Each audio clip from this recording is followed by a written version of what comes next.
already did. Somebody with a Korean name did. Snoopy Starcraft 2 did. Some guy named LaughNgamez already did too. Thanks for the support, everyone. The players really appreciate it. And yeah, the Afreeca, the Metro Arena stuff goes directly to them, not to us. So if you want these players to come back, then Matcherino is the best way to let them know. Mm-hmm. And we have got this game already starting out. It's going to be a TVT in the bottom left. It's Liquid Cure.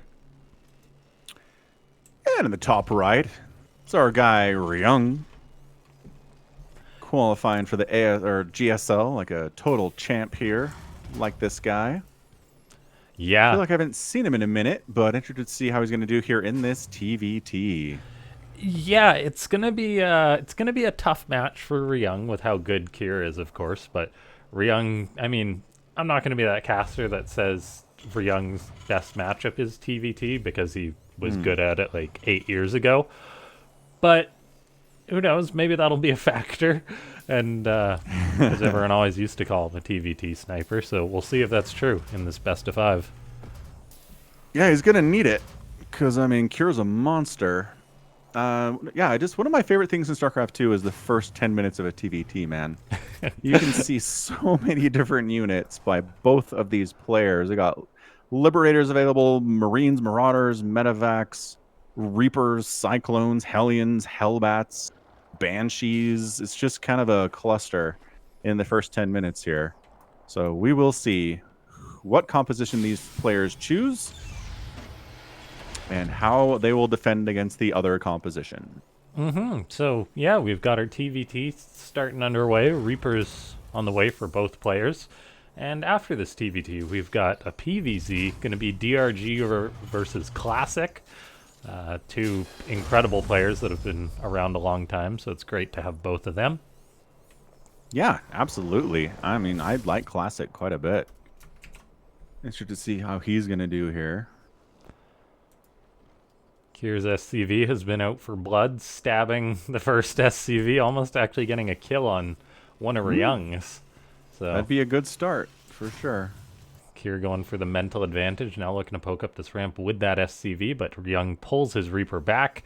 He's going for that expansion. Kier's going to try and delay that, though. And let's see if he does get that delay. I think he's going to get that SCV. Ooh, yes, he does. Yeah. Segments that off. Does lose his own SCV in the process, but gets a slight delay on the CC. Yeah, we'll take it. We'll trade out there. I think that's fine. Okay, starports on the way for both players. A reactor on the way for Kier. Ryung has got his on the way. So far, mirror builds. Yeah, nothing too crazy coming out from both these players. Cyclones are on the way from both, obviously. Cyclones a staple of Terran play in 2024. And once again, delaying the natural with a Hellion and a Reaper. But the Cyclone, yeah, chases it off because Cyclones are good against everything. Yeah, the early game edge just slightly going towards Kier. Cyclone almost gets that Hellion. It would have been a real nice pickoff if he did. The Reaper now dives into the main base looking for some scouting information, potentially an SCV kill. Good repair by Ryung to keep that SCV alive. Yeah, that's big right now because, I mean, that base is, well, I don't know. It's not as far behind Cure's natural as I thought. Cure's just finished up. Yeah, not a big delay at all. Yeah. Okay, fair enough. Oh boy, here we have it though. The Clone Wars have begun. As full medivac for Ryung loaded up. 2 more Cyclones on the way. And then Kier going for a drop with his Cyclone and that injured Hellion. See if he's able to get anything done or not, because Ryung's got his medivac still chilling at home, ready to potentially boost on top of this and get the kill. That's exactly what he's looking for here. However, the Cyclone's unable to lock on. Kier gets on out of there. And in the end, nothing happens. In the end. That's A-okay. So yeah, the craziness of the early TVT. Good stuff.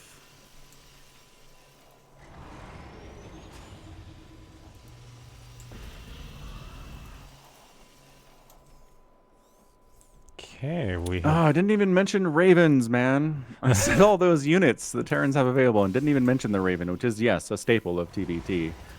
Ravens and Cyclones, man. That's what this match is already starting to build up to be. We've got Interference Matrix on the way for both players, so that's cool to see.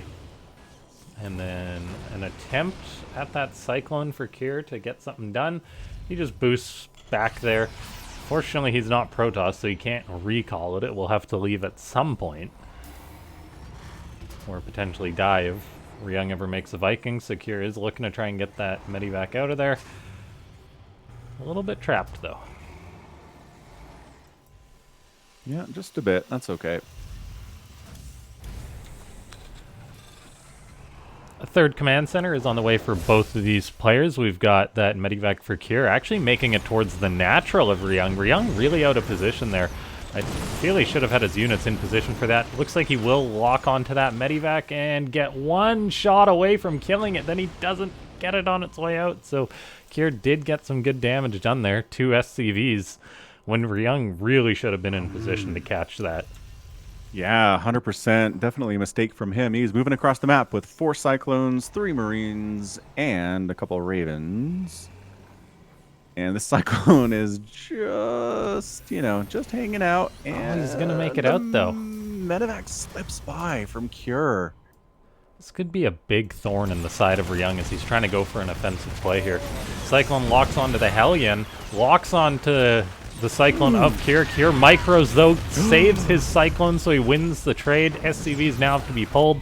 All the while, Ryung is trying to get aggressive here, knows he needs to get something done. He does get the jump, it seems, dropping down lots of auto turrets. This is ridiculous. There's still a Cyclone inside that Medivac. That wasn't engaged in the fight at all, and that really does go Kier's way. The defender's advantage working out for him big time. And yeah, the auto turrets not do as much as I think Ryung was hoping that they would, and Ryung has to go back home. Yeah, I think Kier did react to that actually in time, so it was not enough for Ryung. No. Hey, what's up, John Solo? Good evening to you too, sir. Okay, I like the idea of what Ryung was going for there, but Kier was just a little bit too quick on the draw with it. I'm sure Ryung was distracted by that drop inside his main base. He's now all of a sudden behind 12 workers. Yeah, not looking good, man. Down 12 workers, down 34 to 21 army supply, too. Kier's got his 3rd base landed, already in orbital command here. Producing Marines, getting upgrades for him. Combat shield, +1. And those SCVs are getting back to work. They're trapped back there, but by lowering the supply depot, they can get back out. It even happens to the pros, guys. Don't worry. Yeah, if it happens to you, don't worry about it too much. Ryung going to make a pretty solid push on this 3rd base, and where's Kier's army? Like, where's your defense, guy? This is a nice little move, exactly what you should be looking for. Only gets 1 SCV, but keeping Kier on his toes a little bit. Yeah. Okay, Marine tank from Kier moving out. Again, both players, that's the thing about TVT. It starts out weird, like that battle with all those Cyclones and Ravens and auto turrets and all that was weird, but now guess where we are? Marine tank Medivac, which has been the standard in TVT since freaking Wings of Liberty. So it just kind of, it's weird how the matchup starts out so odd and then generally trends back towards normalcy. Ooh, Raven gets sniped. It does get off its interference matrix, though. That is a big win for Kier. Ryung does really pounce on top of this, though. Sacrifices 9 SCVs, ends up cleaning it up, though. Yeah, but he's down 20 SCVs right now. Yeah. It's nice to hold that push. It really is, but my goodness, that worker advantage is big. Kier's 4th base is already done, upgrading that guy to a planetary, as you traditionally do. And this might just be a situation where, Kier's ahead, get more ahead.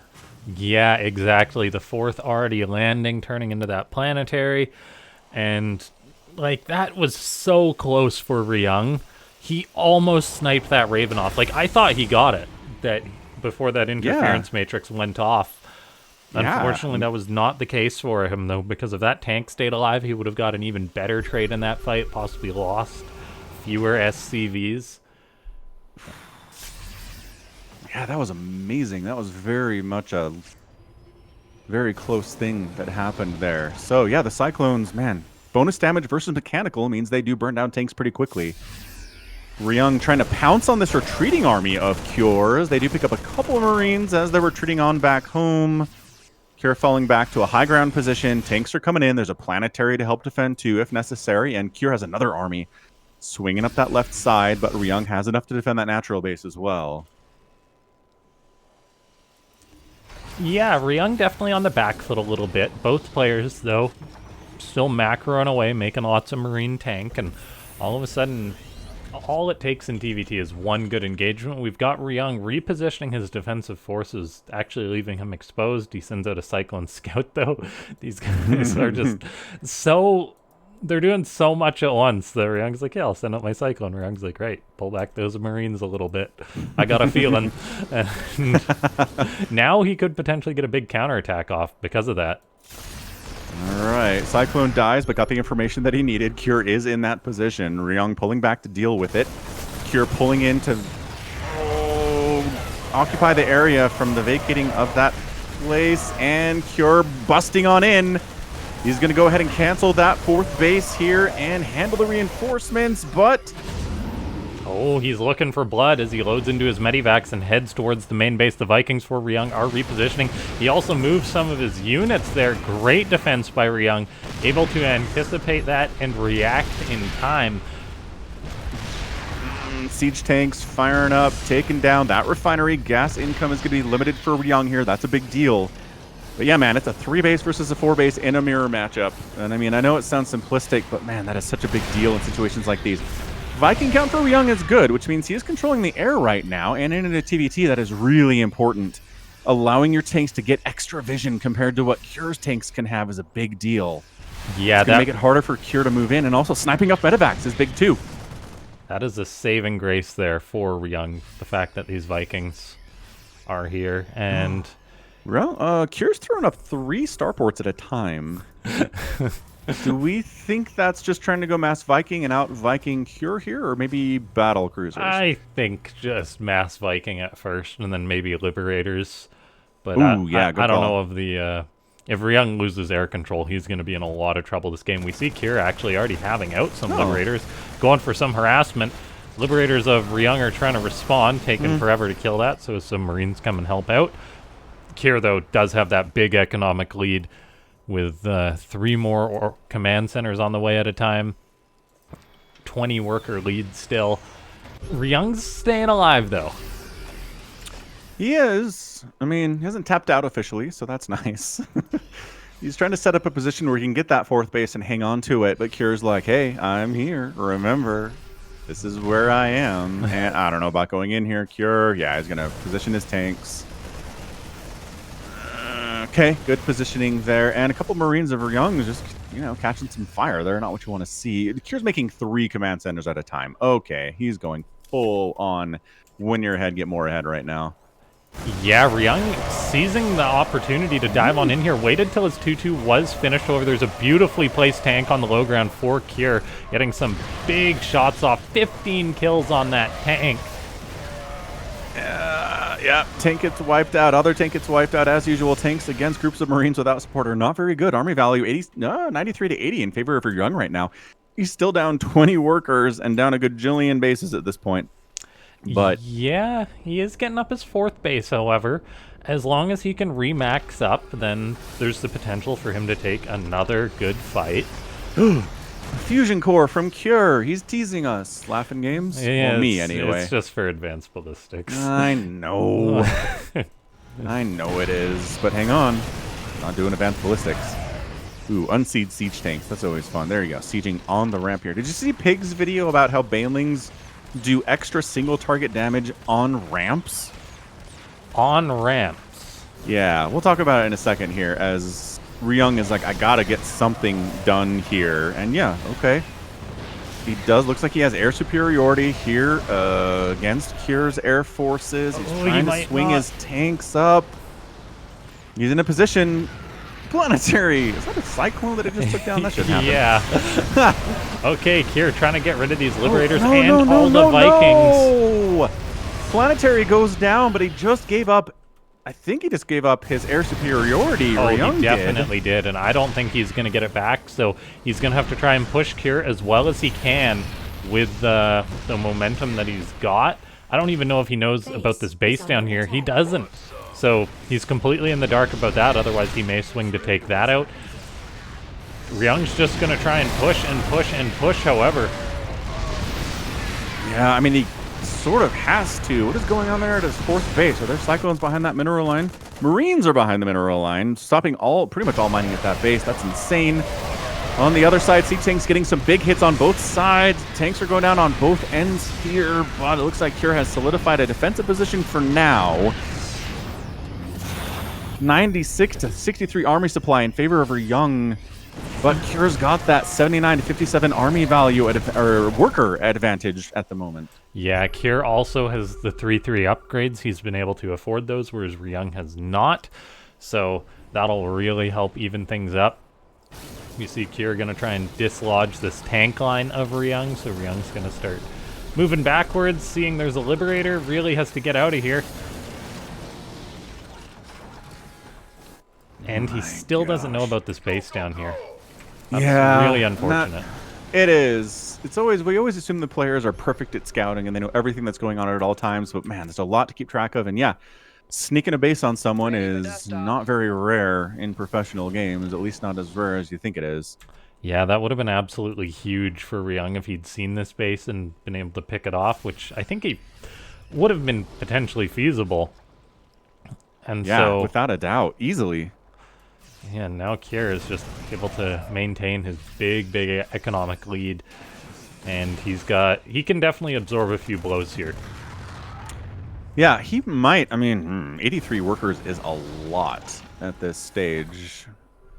But Cure's like, yeah, it just means I can move out. Maybe I can take a trade where I'm not great at it, but just remax quickly and I'll be fine, right? A bit of a delayed reaction by Ryung coming down here to defend this base, so his tanks are all of a sudden in a rough position. And he may be forced off his fifth base while this is going on, though. It's a big counterattack from Ryung. Actually charged on in towards the third, maybe looking to make it towards the main base. He's going to get all these SCVs. This orbital tank shell away on that planetary and kill it. And but yeah, sorry, but a bit of a base trade here. Man, two bases of Cure go down real fast. Another base of Ryung's has to lift off and run for it, with these Vikings trying to snipe it down. What a chaotic situation this is. Yeah, I mean, it was just one base lost for Ryung that's still actually alive versus two, I think, kills. Yeah, I think 2 orbitals down or in a planetary for Cure there. Not great, dude. This tank line is massive. Forcing a liftoff on the third base, too, is Cure. He might just say, all right, screw it. Let's go for the throat here. Let's go for the kill. Ryung kind of stuck in no man's land in the middle of the map with a large force. He might try to sneak around the backside and flank Cure's forces, or he might decide to go for it the other way towards Cure's bases. What's he going to do here? Yeah, it's a really tough position for Ryung to try and decide what to do. I mean, does he go for damage or go for trying to clean up the army?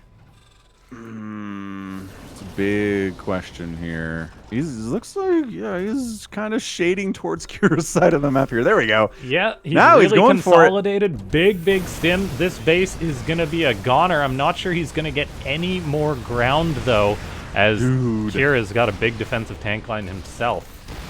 Yeah, Cure not going to fly those Vikings over Marines and lose them all. Thank you very much. Dude, it's suddenly Ryung has a worker advantage here on Cure. Army values are even, and we've basically kind of reset the game state to where it's an even position on both sides. Look at that Marine sniping, patrolling Vikings. What a cheeky guy. This is why I'm a big Ryung fan. We see tanks try and make it into the main base. Ryung is on it, though. He kills off 4 siege tanks. Saves his main. Yeah, he utterly sniffs that out. It's like, nope. And he still hasn't sniffed this out, unfortunately, this base down to the bottom right. Does he really still not know? What's up, Phoenix of War? My gosh. Yeah, and instead of going for the easy base, he's just... He's just trying to push into the main of Cure. He has scanned the general area like 5 times and never once seen anything down in that corner. That's incredible. Cure's still sort of doing stuff up here, but also not really. He's trying to make something happen. The low ground tanks with high ground spotting by Medevacs, Vikings, and Liberators is good. Oh that tank might die. Liberator gonna fight those Marines. Ryung heading... Well, he's pulling back down a little bit here, and Cure's re-expanded up the top left side. Liberator, Dude, that Liberator... will get killed. Man. And then it draws units into range of the siege tanks on the ground. Sieging up, move it on in, but he decides better against it. And I think that was correct. Oh my gosh, just the fact that he doesn't know about this base is a huge problem for him, though. If Ryung loses this game, a big portion of that blame has to go to just not knowing this base exists. Yeah. Cure's been able to mine it out entirely. Unacceptable.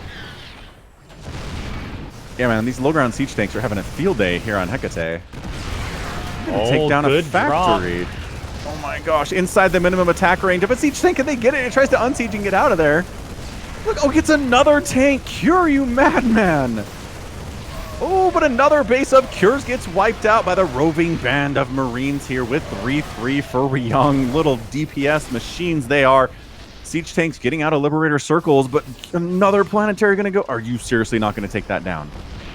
I don't know why you wouldn't, unless you're worried about losing too many Marines. I think he is worried about that. He doesn't know if he has enough to break that position and deal with the army of Cure as well, so he's just going to pull back. He got another base of Cures. Unfortunately, though, Ryung still hasn't seen this base. But he's on a low economy himself. He's got is. 48 SCVs mining off of this 1 PF, and this is only game number 1 in this series, ladies and gentlemen. What a treat we have. All right, rid of the concave here from Ryung, getting his tanks sieged up here too. Oh, TVT, man, it is a Marine nightmare every time. Just taking tank shots constantly. Your buddies dying to the left and the right of you all the time. If you're just told to go in and snipe down Liberators while siege tanks are shelling you, trying to kill Vikings while you know the same thing is going to happen to you again. Cure adding more and more Liberators to the mix here. Oh, big problem here for Ryung, and Ryung has fought a hell of a game, but I think Cure has finally been able to bring him down. It took him 22 minutes of Ryung being on the back foot. Honestly, a crazy good game one, and Cure takes it. Yeah. Man, for a minute there, it felt like Ryung had the upper hand. He was going to be able to pull it off, but dude, that sneaky base that Cure had, that wasn't sneaky at all. Yeah, Cure was able to mine that entire thing out just about, and that income propelled him to victory here in game 1. Yeah, resource collection rate graph tells us straight up that's an advantage for Cure. It's not a big one, but it's one. And a lot of that was that base. So, I mean, Ryung doesn't have a ton of time to go back and watch the replay, obviously, but... No, he might never know that that base existed. He just knew he was behind economically and was doing almost everything that he could. Like, other than not finding that base, he did just about everything right that game. Yes. I agree. He looked good, man. He was down big time. He was down 20 workers for a substantial part of that game and still could have won it. I mean, that's not easy to do. Some good engagements. Just being active out on the map, sniping command centers, burning down planetaries. Cure lost probably, what, 6 total bases in that game and won anyway. It's crazy. I guess kind of Zerging it, right? Just out-expand, out-resource your opponent, so if you lose bases, it doesn't hurt as much.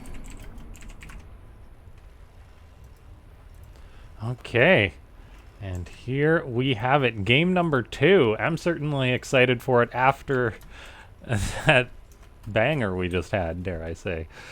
In the bottom right, it's Vitality's Ryung.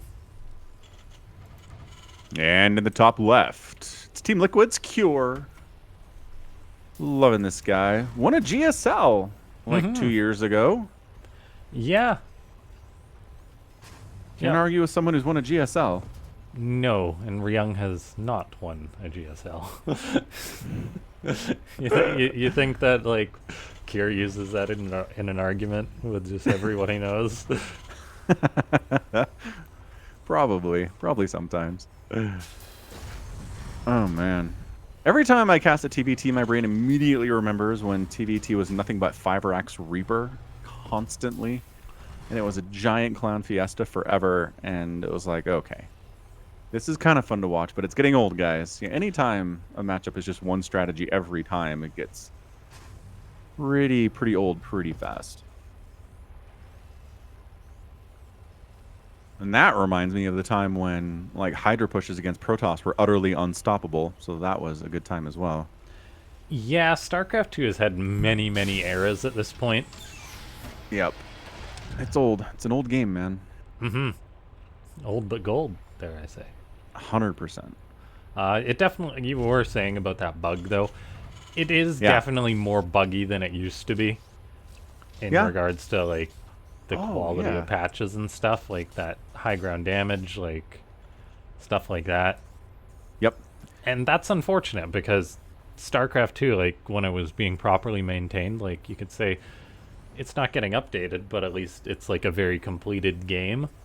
Now it's like, it's a little bit buggy, which is unfortunate. It is definitely unfortunate. So yeah, what it looks like happened, Pig did some digging into it, and what it seems like happened was they were trying to fix a problem where Banelings, when they did their splash damage, would hit high ground from the low ground. Oh, okay. And so they were like, that's not supposed to happen. So in trying to fix it, somehow they messed with this variable that basically made Banelings do, again, single target attack damage, not splash damage. You right-clicked on a unit and said attack it. That damage is twice as much as it should be. Jeez. On ramps.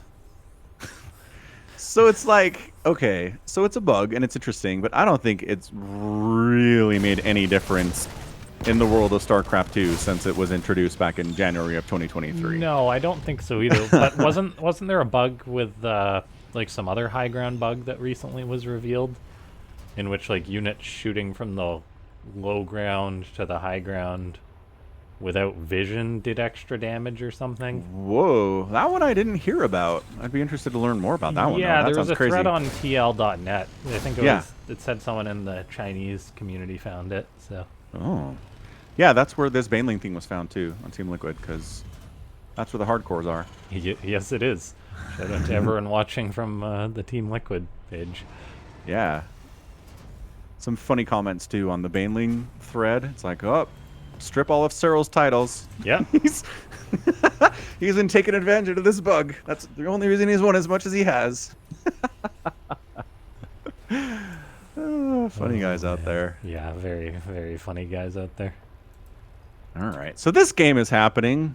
Cyclones are being made. Quelle surprise. More Cyclones from Cure, whereas Ryung is going more traditional with going into a faster siege tank. So Cure going to try and get some aggression done with these units Cyclone locks on. Forces Couple that away. SCVs go down. Yeah, not bad. Didn't lose anything. Yeah, 2 SCVs is... It adds up, as we saw in the previous game when Cure was suddenly ahead 20 workers. Interference matrix getting researched here by Cure. He was able to use that to his advantage in game 1 fairly effectively, but only that one time, surprisingly. Yeah, we see Cyclone gets locked on and pushed away. Man, Cyclone is the ultimate don't come into my base with flying stuff unit, man. Just Yeah. whatever you want to fly in here at this stage of the game. If there's a Cyclone, you do not actually fly into that base. You gotta love how Ryung just has a medivac out on the map to try and keep Kier busy. Yeah. I mean, it's good. Keep your opponent busy on their side of the map, and they're going to have a hard time messing with you. Reaper moving out to scout. Ryung trying to get a slight lead this game. We saw that he delayed his interference matrix to get a quicker command center. And so he does have a slight economic lead, whereas Kier's been investing in all sorts of cyclones and whatnot. So Ryung really showing us that he looks at the big picture in these games.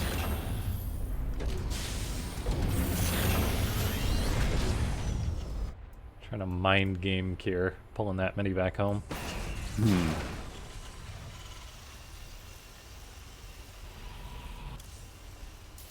All right.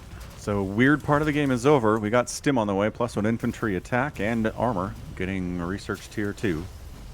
As per usual, Kier once again is kind of keeping the pressure up on Ryung. Ryung really kind of turtled in here.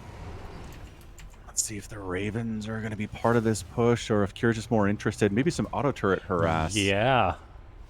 I mean, that's what Ravens going on their own usually indicates. Although this Cyclone's like, how about you not do that, buddy? Yeah, free marine. All right. So that's a third base upgrading to an orbital for Cure, right? Yeah. Yes, both And players. Ryung, same thing. Yep. Yeah, Ryung does have a slightly quicker stim pack, and both players starting to pump out Marines. So the age of the Cyclones is going to be coming to a close relatively soon. And we really just had, for the most part, a respectful macro game with a slight economic lead towards Ryung. Yeah. Sure seems like it.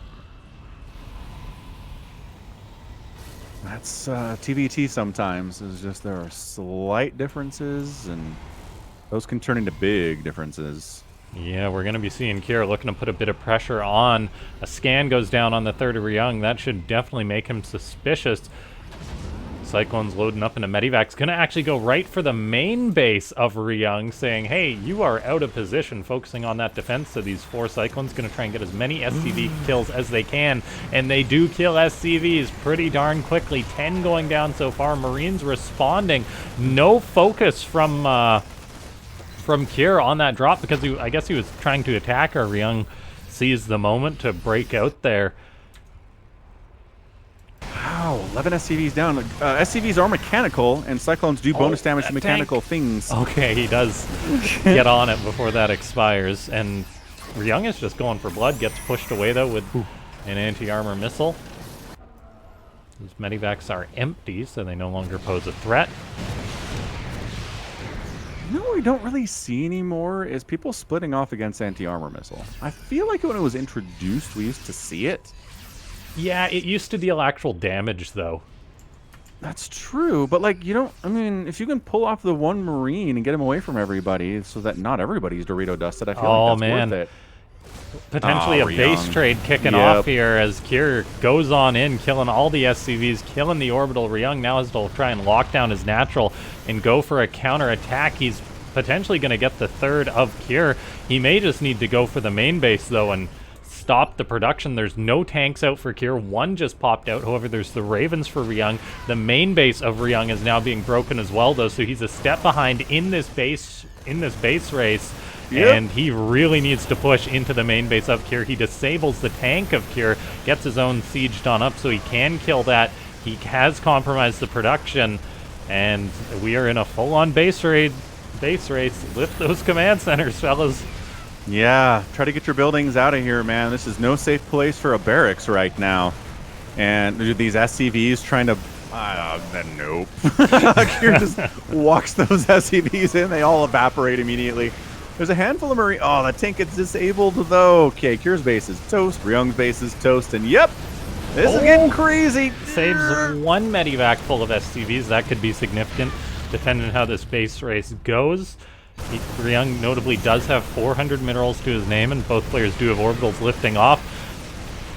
Kier could have lost that orbital, however, Ryung doesn't dive on top of it. We saw a play by Kier to try and take out the tanks of Ryung, but Ryung was able to save at least one or two of them very injured. Also going to get these eBays before 2-2 finishes. That is a darn big deal.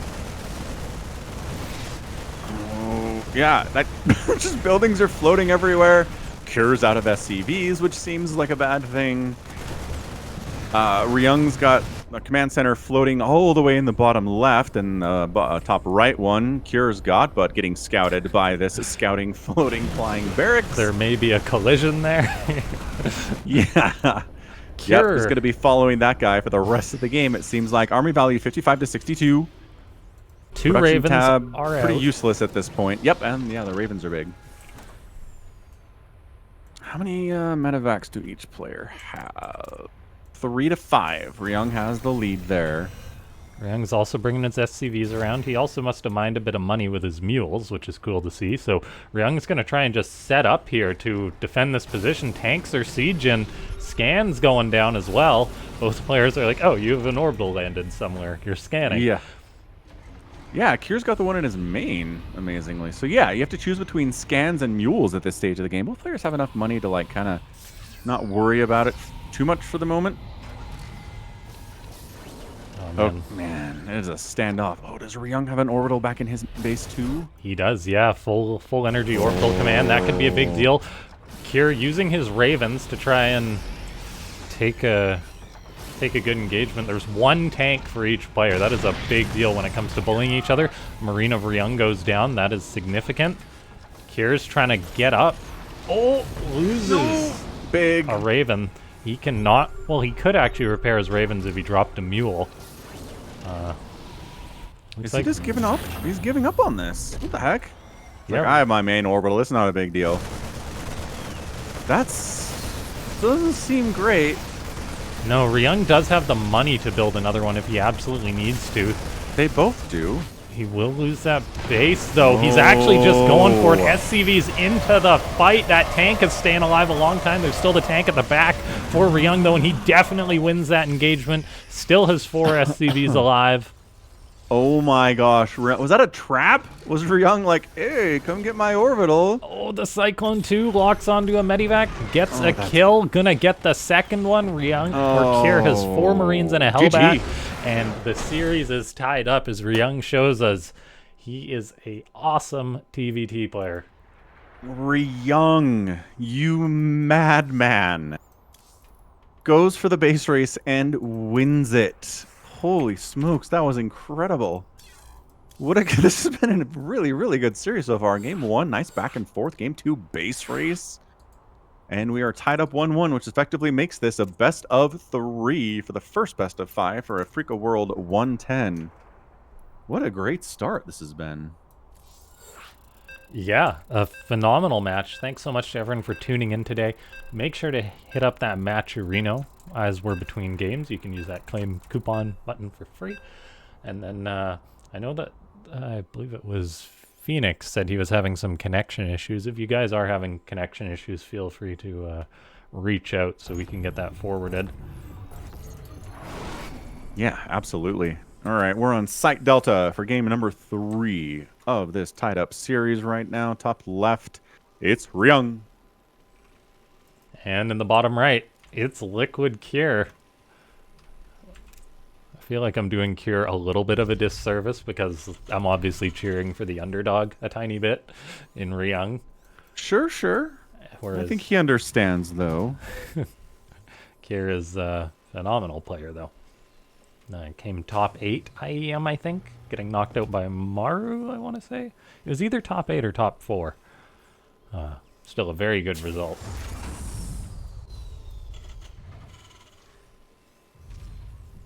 Yeah. Anyway. Waiting for someone to proxy. I'm usually waiting for someone to proxy in these games, though, huh? I like proxies. They're fun. Yeah. But in the TVT side of things here, I don't know. SCV scouts are common enough.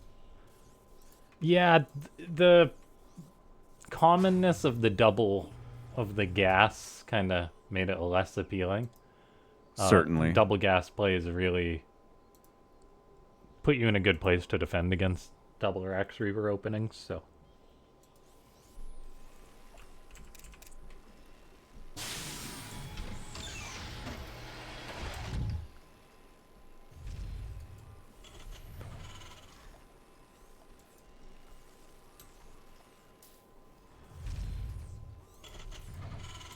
Cure throwing down a factory. Same thing for Ryung, a mirror matchup on Site Delta. And once again, Ryung forgoes the scout. That's the 3rd game in a row that Ryung has not SCV scouted, whereas Cure has every game. Is it a lack of respect? Ryung's like, I don't care what you're doing. There's nothing you can do to hurt me. Or pardon me, I think he might have SCV scouted in the first match. Okay. You know, you're right. I do feel like he had an SCV up there early, and he was harassing with it. Yeah, mirrored builds though still. Ryung, since he did forgo that scout. You guys can see the slight effect that has on a game of Starcraft 2. His Cyclone was a little bit earlier. But then Kier changed it up and went for the faster starport anyway.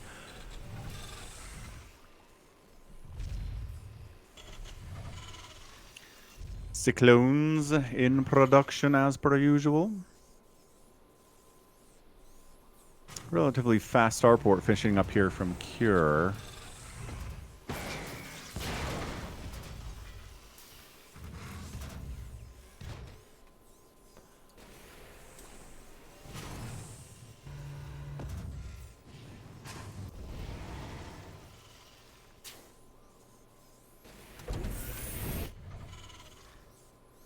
All right. Well, Cyclone's being added in. A siege tank coming in from your Ryung a little bit early here. Yeah. I don't know if he's intending on just kind of sitting back and waiting for an attack here. Siege tanks defensively are going to be pretty good in that situation. Yeah, this is identical to the previous game in which Kira invests heavily, more heavily into the Cyclones, whereas Ryung said one Cyclone and then classic tank marine production.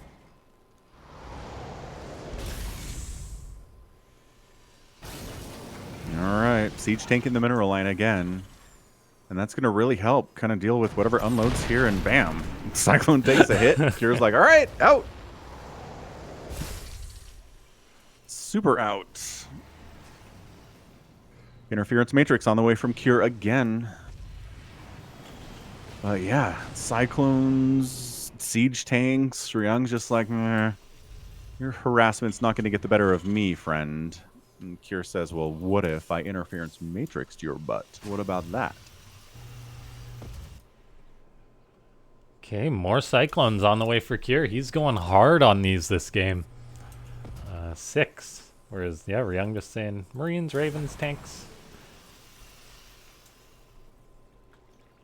A bait by Cure. Moving that Medivac out. It is unloaded. All the Cyclones are grouping up at the front with this one Raven. Cure looking for a timing attack to pull Ryung out of position. Ryung's got a tank on the high ground, a tank on the low ground as well, though. I feel like he's set up about as well as he can be for this. Yeah, if it was just the low ground tank, I'd be worried about it, but that high ground siege tank is going to be super useful in the incoming attack here from Cure. And yeah, I say incoming attack. Well, I say incoming attack because just of how heavily Cure has invested in these Cyclones and continues to invest in them. Just Ravens and Cyclones. Yeah, I mean, he hasn't stopped making SCVs, but he's definitely working hard on getting that army value up here. But Young keeping up, 34 to 27 army value for him. Ryung sieging up on the ramp. Siege tanks being supported by Marines in that position. Yeah. Can I get my tanks close enough to hit those Cyclones? Is Yeah. Cure going to let me in? Cure's like, nope. Definitely not. Get out of here. And, well, Cure just transitioning behind this, saying, well, no openings there or anything, so I got my third on the way, as does Ryung. All of a sudden, though, Ryung gives him a massive opening. No Medivac to save that siege tank. That gets locked on and killed, and potentially more units could get locked on and killed here as Ryung stepping out with the much more vulnerable army, the much less mobile army, is punished for it. Yeah, mobility is always a big deal, especially in this matchup. I mean, we saw how Ryung's mobile army in Game 1 could snipe down bases before Cure could react, so Cyclone just making sure we're not getting flanked. Scans going down on each player. I love the low ground bunker for Cure that's totally random. Yeah, seriously, weird place for it, but hey. Bunker's rarely a bad thing. Yeah, both players just kind of sniffing each other out, expanding, upgrading.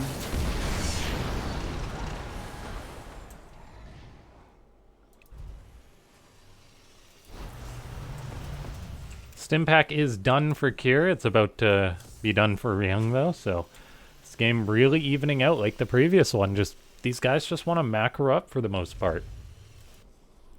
Sure seems like it.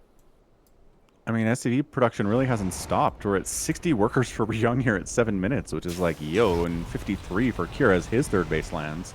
Yeah, that is a bit of a lead for Ryung, though, and once again, the composition just seems to be a little bit better for Ryung. The path that he's taken, because since he's been making tanks all game, he's got a 2-tank lead. He's got actually a Marine deficit for now, but he's also made 6 Vikings.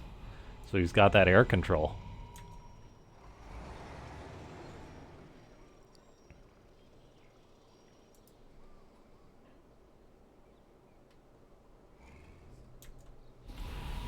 Cyclones, Marines, tanks, all repositioning for Kier. Ryung sends out a scouting Marine, though.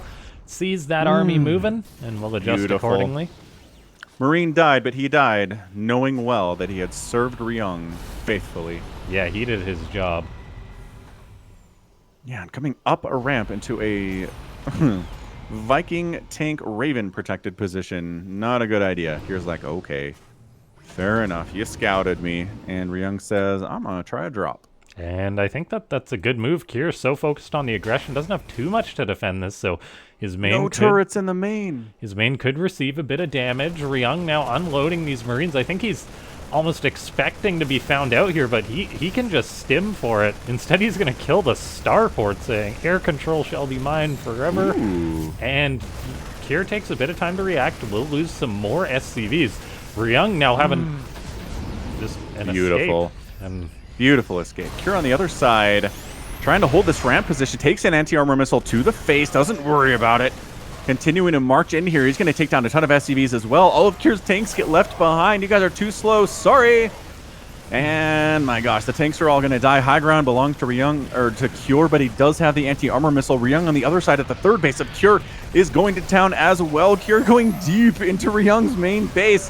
Anti-armor missile problematic here, but high ground position helping quite a bit. The Vikings causing problems for these Ravens, and turrets getting tossed down. 28 SCVs of Ryung have died. Kier's lost 7 of them. Worker count is 60 to 35. Kier may have stabilized on his side of the map, and he is still going to town on Ryung's main. my gosh, this push is just non-stop for Kier. Ryung was in a panic trying to deal with it, and he still hasn't really dealt with it. Trying to collapse on top of this army. He will clean it up finally. Army supplies are, even though, as you said, workers are not, as Ryung down to 34 to 60. Ryung's been here before. It didn't go well for him in game 1. Is that refinery is going to burn down? I don't think Ryung was paying close enough attention to it. And there it goes. Ka-chow down. But man, down half the worker supply to your enemy here. Kier took some hits, but not as much as Ryung did. His main base is devoid of SCVs. Oh, 2 full medivacs moving towards the natural. Kier wants to keep the momentum on his side. That's why he's planning multiple attacks here, moving his army to the north, moving this drop on in. Ryung has got Marines and Vikings repositioning. He might have trapped these medivacs. He has, as a matter of fact. That is a great move by Ryung. Kier taking a big loss there. 2 full medivacs dead, hardly doing any damage whatsoever.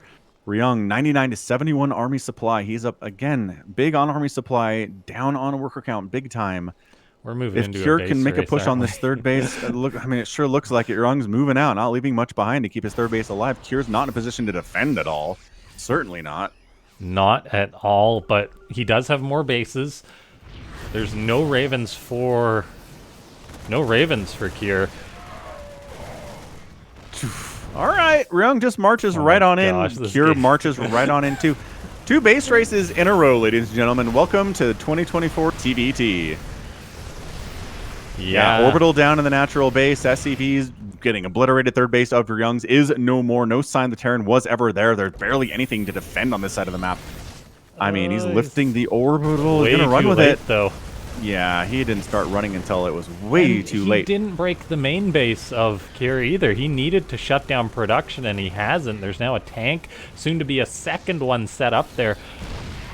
Ryung has just been caught off guard, and I think it's been too slow for him to turn this into a viable base race. He's up on a bit of supply, but he can't really break the third easily. He's going to have to try, though, as he stims on in. He does. He overwhelms the position and does take down the orbital. SCVs fleeing for their lives here, but breaking into the main base is going to be a lot harder. Kier actually bringing some units back home to try to stabilize. Oh, here's a 4th base he's rolling with. And again, I don't think Kier knows about it. Oh, no, the hidden base once again going to be potentially game losing for Kier. Or game losing for Ryung, pardon me. Yeah. Does he have SCVs he needs to put on that base? He does, There yeah, you and that go. is going to be mining fully here. Yeah, super oversaturated here. Ryung is trying to use the air superiority that he Oh, he has to scans it. slowly. Oh, he does. And Does he want to get into the main base, or does he want to wipe that fourth out? He's got to go for the fourth, and that's what he's doing. Marines versus Marines. Looks like the numbers are here for Ryung. That means it's going to be a great trade for him. Oh, man, he just crushed that. And there goes Cure's fourth base. Army value 81 to 50 right now in favor of Ryung. Is he going to pull this off? Mules are being dropped on the ramp to try and body block the Marines. Ryung checkmates Kier, though. By gosh, he is just phenomenal at TVT. He found the hidden base and he won. Find the hidden base. That's the binary at this point. Find the hidden base and win against Cure. That was nuts. Yeah, gosh, these TVTs, they've been so quick today. Like, there's a million things 27-minute happening. one, but yeah. Oh, I mean, the actions, like, it's just, there's so much going on. I'm, like, looking at one thing, and then all of a sudden there's 5 more things happening. Wow. And who'd have thought that Ryung would be at a 2-1 lead in this series? Not me. We're on Goldenara for the next game, and man, Cure is up against the wall. If he loses one more game, he's out. He's out of Afreeca, number 110, dude. What a series this has been so far. All right, so let's head on over into Goldenara. Top left this time. He is down, but not out. It's Cure. And in the bottom right, it's Vitality's Ryung. That is what I love about having a cup with all these players being in the GSL. It means they are practicing non-stop, and it's really showing with Ryung. Certainly is. I mean, he's looking good right now. I mean, obviously, there's a ton of crazy stuff that goes on in base races, and it's hard to control the variables involved there. But man, Ryung sure seems like he knows what to do. Yeah, well put about it being hard to control the variables. I feel like you could play 1,000 TVTs or 10,000 TVTs and still not be certain about what the right thing to do is at times. Yeah, and a lot of the time it's a split-second decision. Do I flip my orbital over here? Do I try to keep it at home? Can I defend it? What do I do over here now? It's a incredibly stressful situation for both players in a situation like that, and Ryung just came out on top on both of them. So Ryung got his scout off. He saw what he needed to see, and he's going to go back home. I don't think he even saw the gas. He's just like, oh, wait, juking back in for round 2? Maybe he does want to see the gas. Yeah, the SCV took an interesting path. Like, I was wondering if it was moving out for a proxy or something, and because they did cross each other's path, so doesn't seem like there's any shenanigans going on. No, definitely not. Both players making the Reaper, because if you don't have the Reaper, defending against the Reaper kind of sucks. And Factory coming up from Cure earlier than Ryung is at this point.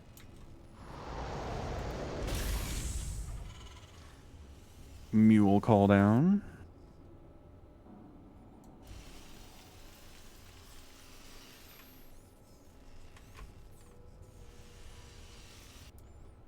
Reaper is moving out for Cure. It's going to get into the main base potentially. That would be a nice scout.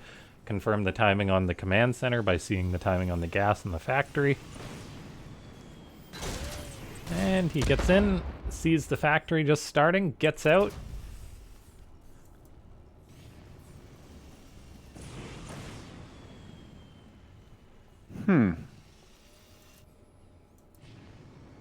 All right, Starport from Cure. So he's going faster Starport again like he did in game number 1. Maybe trying to sneak around, get some early drops off here. And Ryung says, man, if it ain't broke, maybe don't fix it. Maybe we just, get onto our 2-base economy. Yeah. Get tank on the low ground, tank on the high ground, and roll from there. The safe macro really has been Ryung's friend. This has done well for him in the last 2 games. Cyclone production has begun for both players. No real surprise on that front. Kier with the And- faster gas does control that low ground a little bit. Yeah, but Reapers and Hellions legendarily bad against buildings. So Ryung's like, go ahead, man. Ping that thing all you want. Which is kind of weird if you think about it. You know, buildings do have a tendency to burn down. Why aren't Hellions better against buildings, Blizzard? Well, these buildings appear to be made mostly of metal. And, like, I don't know. You'd have to almost melt it down. I'm not sure Hellion fire is hot enough for that. I mean, if Ryung was building a thatched roof cottage down here in the natural, then sure.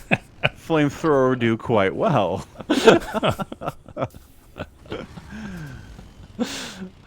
Okay, the Reapers and Hellions looking to poke on in.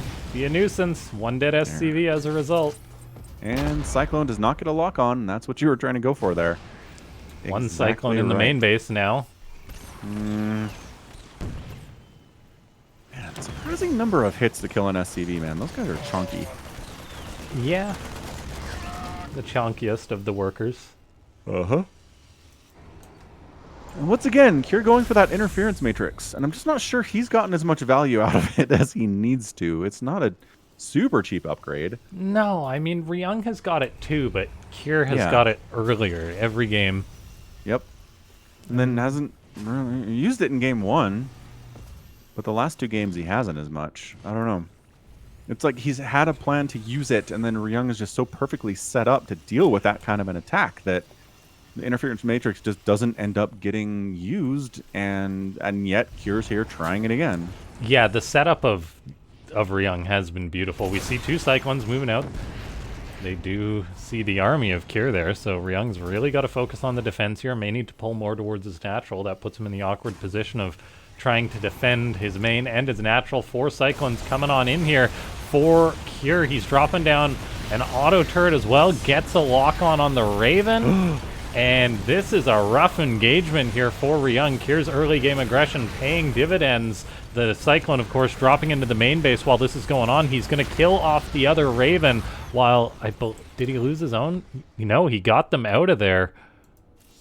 Yeah, Or at least 17 one of them. SCVs killed. Once again, Ryung finds himself, and the drop in the main base solidifies it. Bam, Kier takes game 4. We're going to force a game 5 here, ladies and gentlemen. Yo. Yeah, We're talking about how fastest Kier's not game. able to get anything done with that aggression, like he had the last 2 games, and then this time it totally worked. And it just goes Yeah, to and show- then- Oh, sorry, go on. Well, just and then you bring all of the defense down to the natural base, and then you drop in the main base when everybody's left that place, and just beautifully executed by Kier. It really was, yeah, and it goes to show how much of a nightmare TVT is to play, because you were just you're trying to position perfectly all the time, trying to put out fires all the time, and all it takes is one positioning mistake, like Ryung had there, Yeah, all it takes is one spark. and your thatch roof cottage is burning down. Yep. Thanks so much to everyone for tuning in. We are into the ace match of this best of 5. The winner moves on to play the winner of DRG versus Classic, which will be a very exciting ZVP. In the bottom right, it's Vitality's Ryung. And in the top left, it's our guy from Team Liquid, Kier. Kier. Here on Oceanborn, an underwater map, as is tradition. Got to have one of those every once in a while. Historically.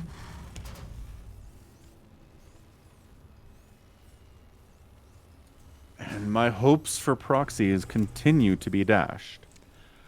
Yeah, One day, perhaps. these guys are being such gentlemen.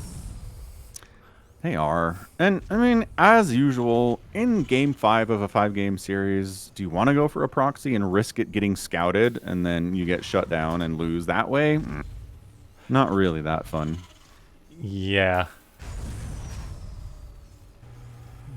Okay, we have got mirror build, double gas for Ryung this game. He hurt pretty bad, or he lost the game arguably because of his build choice. Trying to go for that faster command center meant he was on the defensive from the very start. So this game going for the safer double gas. Yep.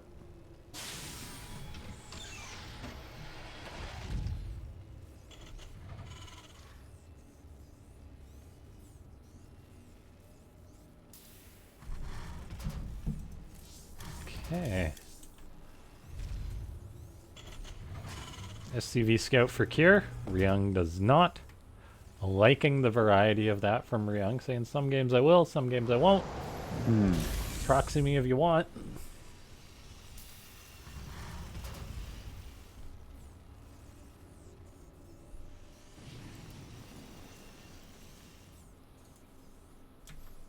Yeah, Ryung really changing up his build, going for the 2 Reapers.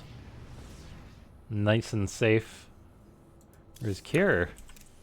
Makes the 1 Reaper, goes into the reactor. Hey. He believes. He believes in the power, his own powers, what he can do. And I'd say it's paid off for him. Not going to worry about it too much here.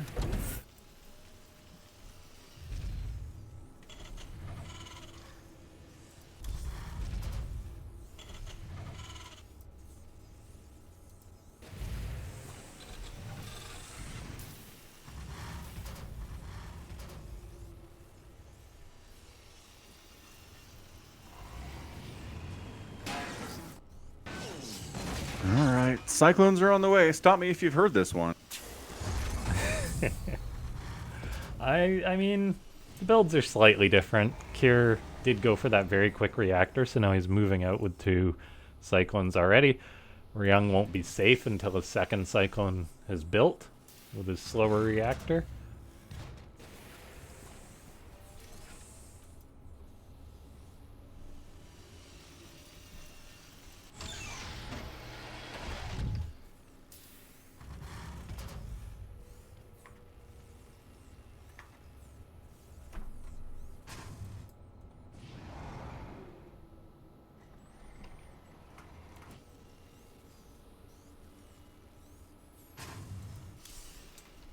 Fast Liberator on the way for Cure, so not going for that fast Raven interference matrix to change it up.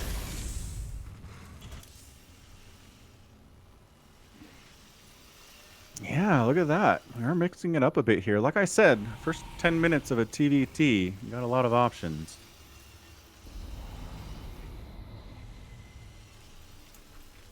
In goes Cure, looking for some blood. Walks onto the Raven, does get it at the cost of 1 Cyclone, not bad at all.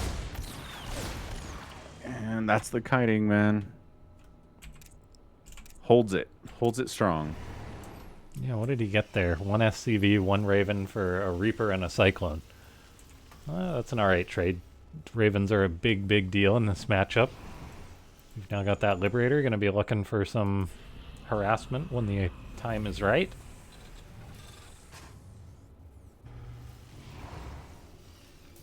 Yeah, gotta choose the right time to make that happen. Man, we were just Love going that line of Cyclones. full tilt on the Cyclones this game.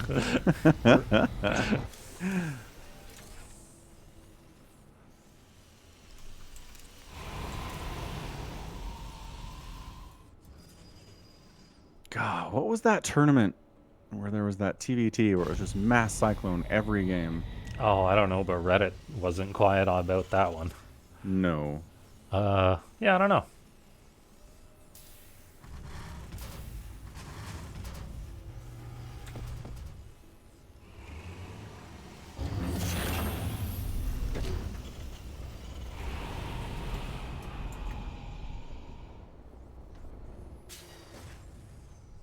Okay, Ryung looking to move out this time. Built another Raven, got 8 Cyclones to 9. Of course, these engagements can be decided simply by which player's paying attention. Cure has a beautiful defensive setup right now, though I'm not sure Ryung's going to be able to find anything, particularly with his number deficit on this side of the map. I really think Ryung needs to be careful here. And all of a sudden, these players are finding each other. Cyclones lock on. Yeah, I was going to say, coming up a ramp, it's tough, but Kier totally vacates that position. Yeah, moving in to the main with his 2 Reapers. Doesn't go all the way, though. Gets on out. Yeah, 2 Reapers, not a big thing to deal with. Liberator going to shut down a lot of mining. The opportunity arose for Kier, and all of a sudden... No, the Marines are walking through the circle! No!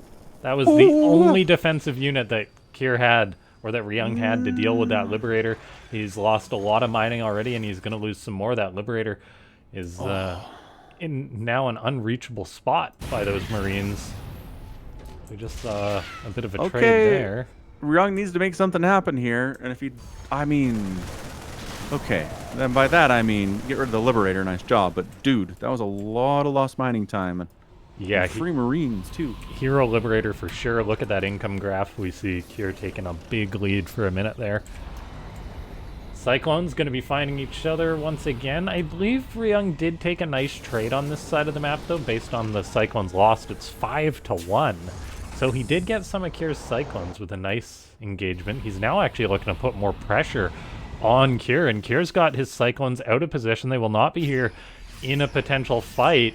3 Ravens exist for Ryung. These tanks could be disabled.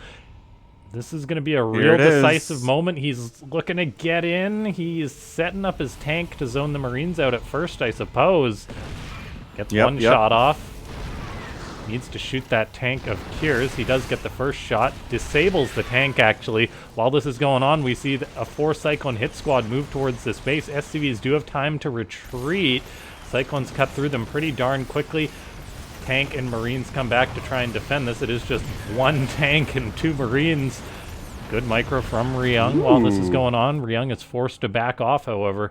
Can't defend and attack in that situation. Yeah, Ryung pulling out there. Reaper kills the Cyclone. Always a good time. The game stabilizes with a slight SCV lead for Kier. Army is still in Ryung's favor. 2 full medivacs are going to the main base. I did not see Kier sneak these out, but he did. Now all of a sudden Ryung's got to react very quickly, taking more and more harassment in this game. Potentially going to lose his critical armor. He's getting those upgrades. Looks like the armor will go down, arguably the lesser important of the upgrades, and it does cost Kier a lot of those Marines for that damage. Yeah, gotta make the trades. Nothing's free in Starcraft. Okay, sometimes things are free in Starcraft. Locust, Broodlings. Disruptor shots. Yeah. My ladder points. Relatable. Okay, so 150 to 150 supply here about. We're pretty much even here. Kier again has the worker lead, which he's pretty much had all series. Ryung consistently has had a bigger army, but Kier's had a better economy. But not as big as it's been. Like, Kier doesn't have a 4th base yet, right? Ooh, and Medivacs, no recall available for you. All you can do is boost and die. No escape. No escape indeed. Ryung does have a significant Raven lead still. And those are definitely tools that can decide games if used right in the fight. So we'll have to pay attention to that. Both players, though, sitting back for a minute. 4th base is on the way for Ryung. Kier's already floating his over. The armor upgrade is, of course, faster for Kier, seeing as how he delayed Ryung's.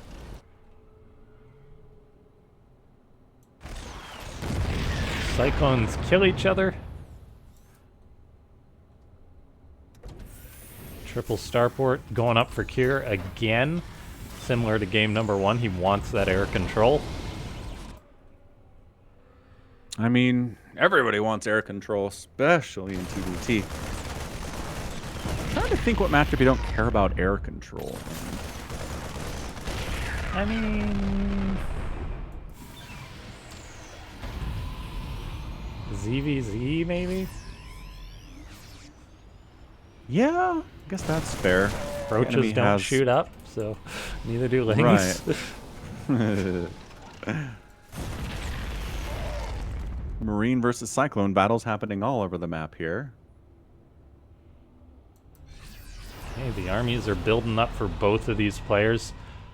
Kier starts +2 armor, his +2 weapons not being started yet, a fairly common StarCraft 2 mistake that pros make. He corrects it though, which is good to see. Yeah, there we go. We got the whole army for Ryung moving out, spotted by Kier though, so this main base could be a little bit vulnerable to this triple Medivac drop queued up by Kier. That is a force to be reckoned with. There's only one turret in position to defend that, and with Kier keeping tabs on Ryung's army, it's only a matter of time until he pulls the trigger, goes for a drop that could potentially win him the game if Ryung is out of position.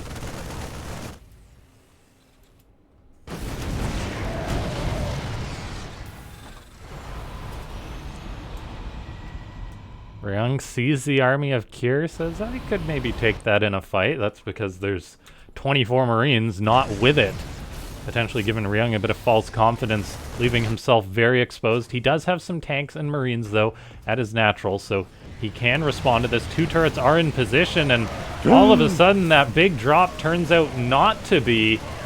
Oh my gosh, the missile turret's doing terrible damage to those Medivacs. SCV's going down, but that could have been a lot more dangerous.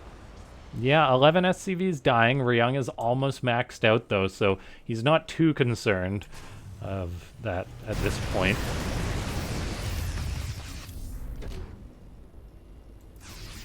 And he's definitely got an army supply lead at this point in the game, up 30. Building 6 Vikings at a time, 3 command centers at a time. Both these players are thinking this game is going to go long, and with the mass sensor towers for Kier, he is definitely set up. Mass Vikings in the sky for Kier. He's got 15 to 15 of Ryung. He's built 4 Ravens. The 2 Medivacs for Kier just hanging out in the main base. As they do.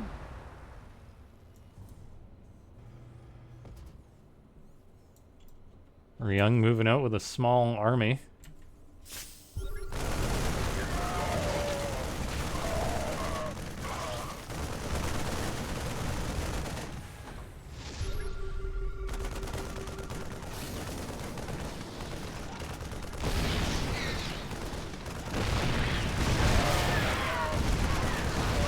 Those Marines very bravely. Ryung attempt. Yeah, I was gonna say, crushing up that ramp seems like a terrible idea.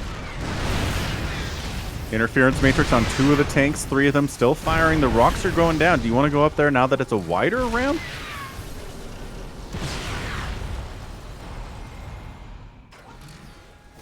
Transformation servos on the way from Ryung. What on earth is that for? Hellbat's Vikings and Thors, apparently. He's not making any Thors? Nor Hellbats. Wait, I guess wait. for the Vikings? I did not know that applies to Vikings. Yeah, it makes them super duper quick. I guess I mean, it's so rare to see it researched at all. This is Ryung's 4D chess, though. He's thinking, if I land my Vikings and take the ground fight, maybe I can seize an opportunity there, because that definitely the Viking count. Like, if it's all of your Vikings and your ground army against just your opponent's ground army, you can definitely win out big with that. We see interference matrix going down. Vikings moving forward. The tanks get obliterated. Anti-armor missiles going down on just Kier's army. There they are on Ryung's, a little bit delayed. Marines have stemmed forward, and it looks like the air fight does go the way of Ryung. 20 to 15 Vikings presently. That interference matrix thing has a sound. It does. I don't think I ever knew that. It sounds like crackling. Yeah, like static. Yeah. Like futuristic static. Kinda. Take that, siege tank. But yeah, both players are in a game 5 here. Nobody wants to make a huge blunder that loses them the game and loses them the series. So we're just kind of taking our half of the map, expanding a whole bunch, This could be the battle cruiser game, dare I say, Falcon. It could be. Hooray! I'm gonna make Falcon so happy. High-sec auto-tracking on the way from Ryung to help with the future battle cruisers. Put these SCVs to work, Ryung. Again, Ryung is doing this. Don't feel bad when it happens to you. Tanks moving on in. Gonna try and deny Kier this location. That's actually quite a nice find. The ground forces are pretty limited on both sides at this point in the game, so actual movements there are more limited, of course. The mass Ravens for Kier. It's currently 8 Ravens to none. That seems problematic for Ryung. Tanks trying to path around for Kier, but they wander into the tank of Ryung. Ryung bringing SCVs to the front to repair his 1 siege tank. Planetary versus... Big move by Kier, using his handful of Marines, sniping off some air units. Not that many die, though, thankfully, due to the armor upgrade of Ryung. And those upgrades are still coming on in, getting +2 armor. So he will have a slight lead on that. 1 tank as well, still just shooting away. Vikings will land, kill off that tank.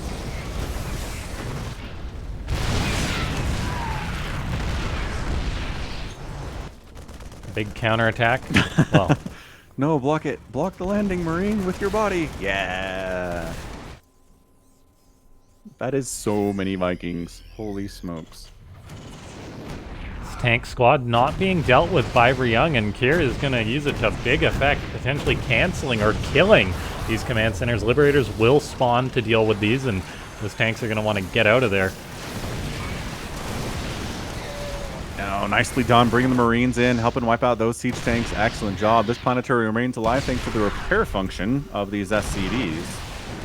A lot of money has been lost repairing this planetary.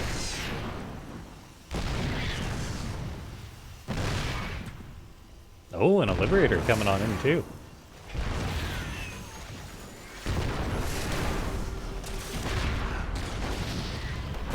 There's 2 medivacs for Kier still hanging out.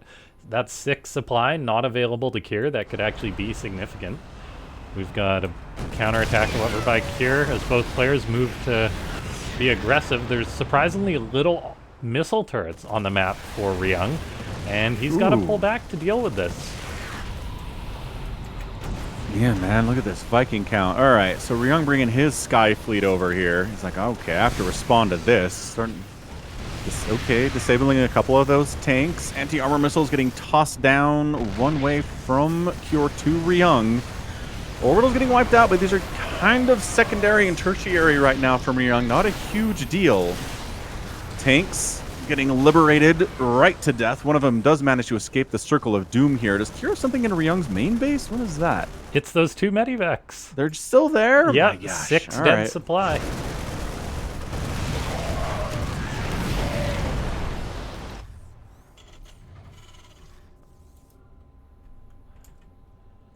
So, Ryung loses quite a few bases. He's going to have to get his base in order, potentially build some more orbitals, and I'd love some random turrets around the map. Like, Kier's got a nice turret wall here to prevent Ryung just flying on in. I'd love to see Ryung build a few random ones himself. Marines do deal with that tank, with the Liberators. Ryung's looking to push on in, though. All right, high ground siege tanks from Cure are going to do a lot of work there. Landed Vikings might deal with those. Liberators might deal with those, actually. No big deal. Liberator's better at it. All right, air battle. Cure doesn't want any part of that. He's like, hey, come fly over my Marines. Why don't ya? Both players effectively maxed out. They've got very similar banks, similar worker counts, similar army value here. I mean, this is as tight as it can get. Ryung does have a very, very nice upgrade lead on his ships. He's got 2-2 versus the 1-1 of Cure. And he's soon to have extra armor plating as well. He keeps getting caught out, though, by just small attacks from Cure. Well, not small attacks, but attacks from Cure, losing more and more bases.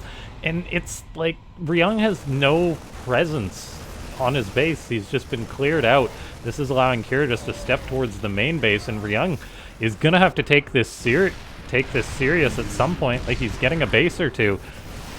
He did wipe out a planetary, but Cure is not being stopped currently. No, he's maybe not. He is.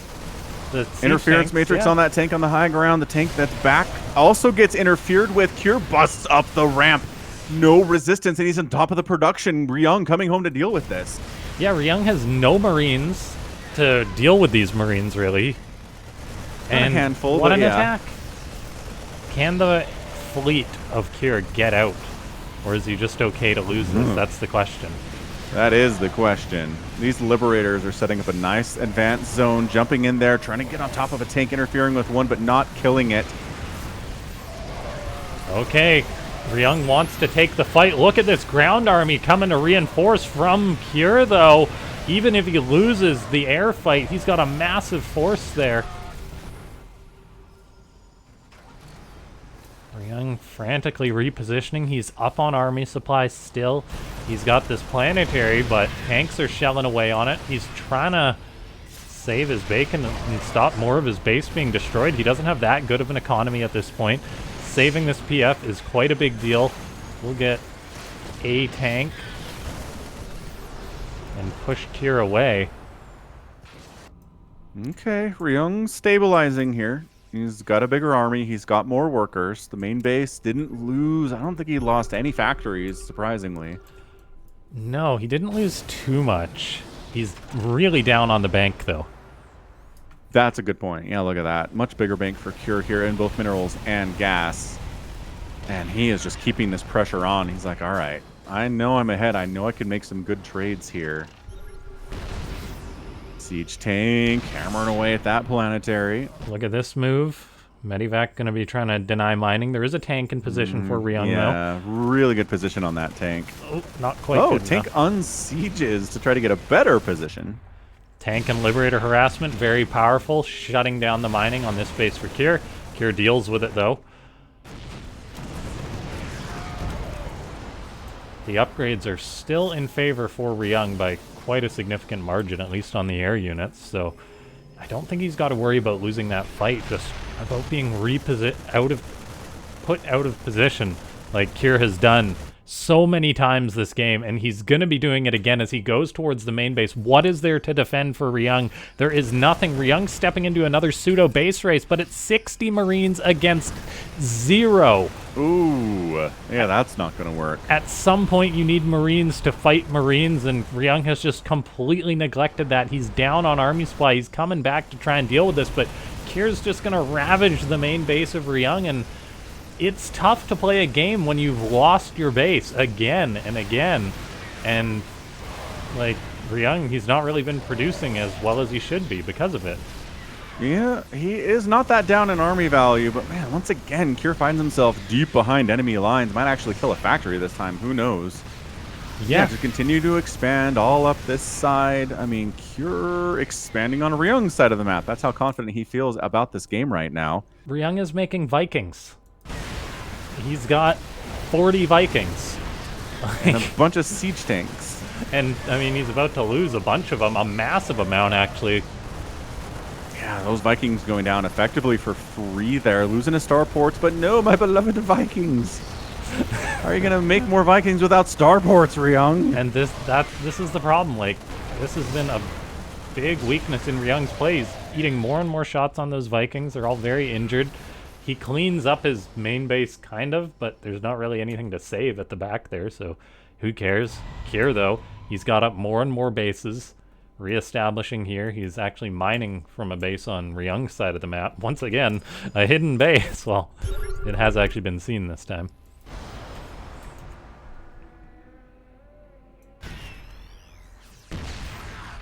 Yeah, I don't know about this, man. Cure's up 50 supply. He's up in army substantially. He's still got Marines inside of Ryung's base. Taking out a reactor is a lot of fun. Liberators defending their own starport, their home, where they came from. Cure making a big push up the top right, though. Oh my gosh, Liberators flying over Marines. Not a pretty sight. There we have it. Yeah, Cure's just wrecking one of Ryung's base. There we go. That might just be the nail in the coffin there. The final nail in the coffin. That is Ryung's attempts to win this series. Yeah, like, Kier can just keep making Marines at this point, I think, and then it's going to be tough to deal with the army of Ryung. But, like, I don't know, man.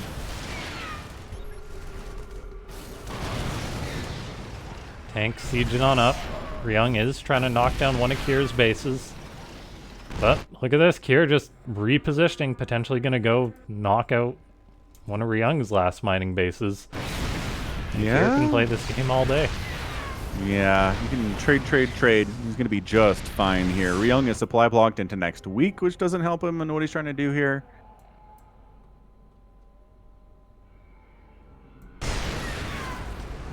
And finally, that planetary goes down. I feel like Ryung's been trying to kill that for a while. Kier's little groups of Marines. GG. And that's it. Oh, GG. man. A slow death for Ryung as Kier shows he is just an incredible Terran when it comes to aggression. GG. GG. Absolutely crazy well done. Great game number 5 there. What a great series. 2 base races in the best of 5 TVT, and Kier will move on to the best of 7, facing the winner of Dongregu and Classic. Yeah, that is our first series done at TVT that went the distance, that's for sure. And we will be back with that second match just after a short break here. We'll see you in a minute. We are muted. All right.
All right, ladies and gentlemen, we are back, and it is time for our second best of 5 today. Yeah, that last one went the distance, as TVTs sometimes do. Not that I'm complaining, but No. Anytime we get a game 5 in these, I'm happy about it.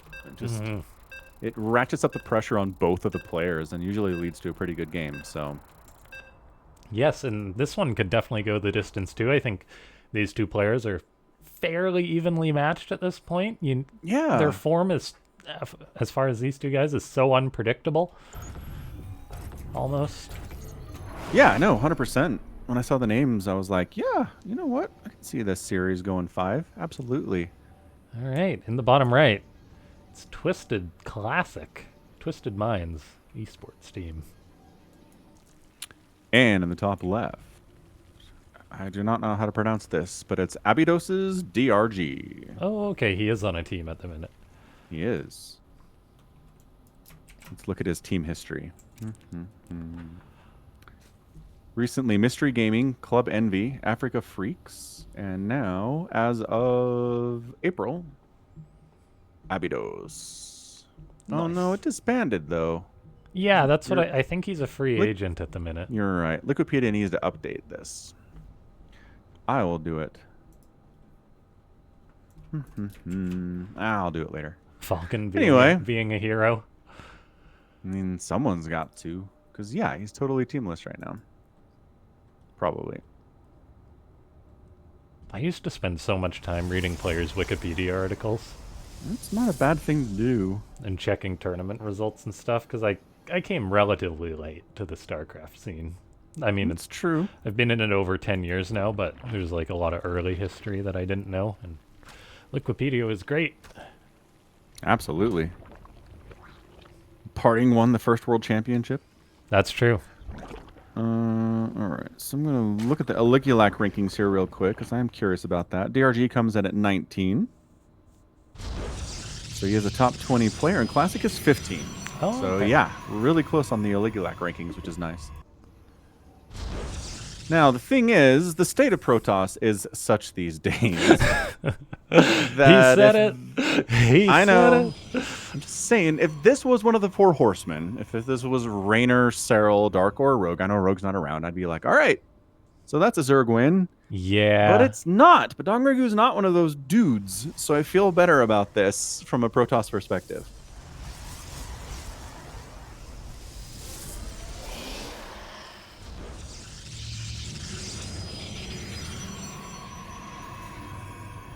Okay, Stargate opening for Classic. Quelle surprise on that one.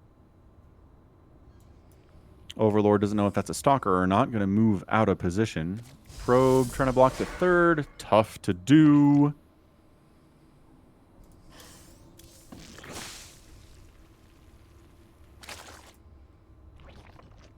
All right. Lings allow the third base to go down around 230. Close enough. Metabolic boost on the way from Dongragu.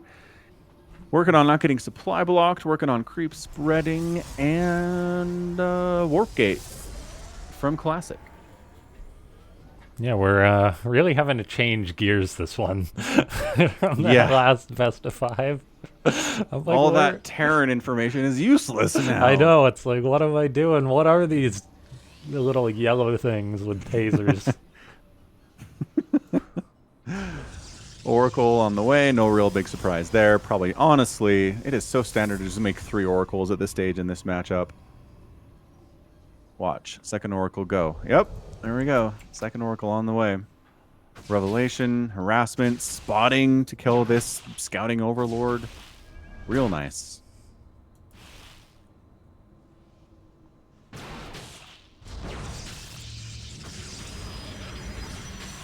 I love how square those fish are.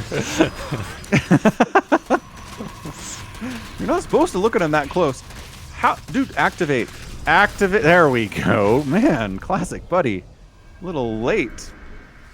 That Nexus took way more damage than it should have to 4 Lings. Twilight Council coming in for Classic. Dongragu making spores at the 4-minute mark, which is a little bit later than I'd like to see him, but I guess he already has one with the natural in the main, so I'm not going to worry about it. Oh, yeah. Oracle Queens in position. See, this is what I need to work on in my ZVPs. Like, just have Overlords in position to see where the Oracles are coming from, and then just move Queens to hit them before they get anywhere near my hatchery. Like, that's exactly how you want to do it. I mean, it sounds easy on paper, but... It does, but it's not. Yeah, I mean, it's just the Queen positioning is like 80% of what Zerg's doing against Terran. Honestly, in all 3 matchups. Oh, I love Classic so much. He's going for a charge lot attack. Okie doke. I think the last time I said this doesn't work anymore, it totally worked. So I'm not going to say that this time. I'm going to... Ooh, response to stasis is... Good. Good. Great, in fact. That stasis catch... There we go. 1 drone. Fine. Oh, and perfect. All right. Stasis energy kind of wasted a little bit. High ground stasis? Ooh. Doesn't trigger. Wait. Oh. Noted. Classic's like, wait, I totally thought it did. This is horse apples. I'm just gonna stand here and die now. I'm so disappointed. But seriously, using Queens to defend against where Hellions and Oracles are is like 80% of early game Zerg play. Yeah, it's not easy. It. I mean, you can do it. You'll just miss every other component of your macro. Right. Injects fall off. All right, charge finishing up here in about 10 seconds. Yeah, there's a Ling counterattack, but there's also soon to be 15 Zealots in the natural Dongragu. And whoosh, charge is done. Got a couple of spines up, got some Queens back there. Good position, transfusing the spines. Try to keep them alive here. Queens, Roaches sort of in position. Does get targeted down. Well done by... No. But not enough Roaches, not in good position to handle this. How much... Yeah, the Queens how much are in good position. Use energy is there? They really are. Some of these Zealots need to do something else, but Another warp in of Zealots here, 50 to 30 on the total army supply right now. This drone line in the third base is dying. Roaches popping out like one at a time are getting wrecked. Yeah, and that roach horn's actually gonna go down, so no more roaches. Dude. I think Classic has just murdered DRG. I love this build so much. Man, if Zergs aren't dealing with this constantly, they totally fall apart against it. It's amazing. Yeah. That was the meta like 4 years ago. And yet, if you bust it out every once in a while, Zerg players are like, wait, what? What is this? Ah. Blah. And they fall over and die. Oh, that was awesome. Yeah, that was truly great. Classic is the guy I think of when I think of that build. He first did it. I can't remember what. I think he did it against like Rogue at IEM or something. Oh man. And it worked, and yeah, it's so good.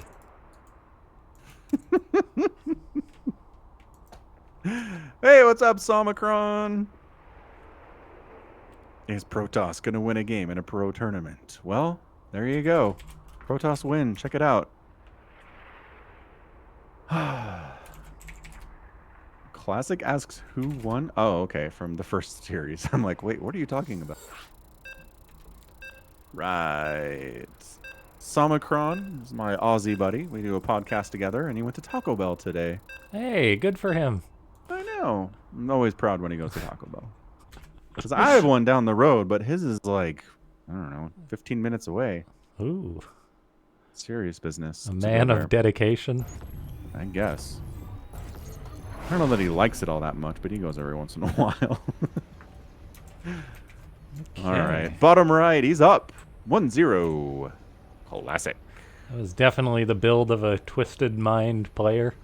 Certainly. And in the top left, it's Dong Regu. Wanting to forget all about that, no doubt. As he should. Poor Zerg, just minding his own business when a tidal wave of zealots just... Man, been there. Tell you what. And what it comes down to is either have banelings or have roaches in positions where they don't get surrounded by the zealots. And DRG failed on both those counts. So... Yeah. he had roaches, but he was just like fighting out in the middle of the creep. It's like, dude, they cannot be there. They will die. Like his queens and spines were in a brilliant position, but Yes. it almost seems that defending at the natural with that is better than trying to defend like between the natural and the third, like he was doing. So I don't know. Oh, fair enough, Somicron. It is an e-bike 11-kilometer ride. So fair enough. I don't know how that translates into distance, but 11 kilometers? That's like 8 I mean, not miles? distance, time.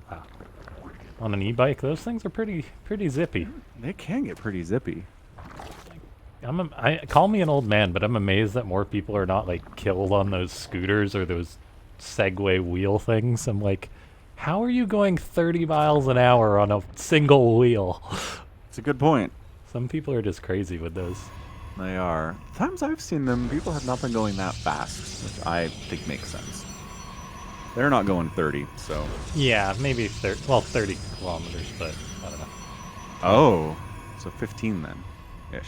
Yeah, like 20 or something. I don't know. Maybe not quite that fast, but still. Zippy, yes. You can get that fast on a bike, but you really have to be pedaling hard. Yeah. All right. Classic. Man, if he went for another charge lot all in, that'd be hilarious. Yeah, I guess DRG just didn't...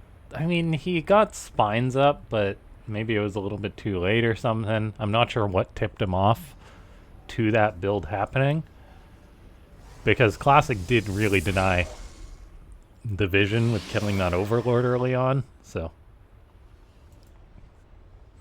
True.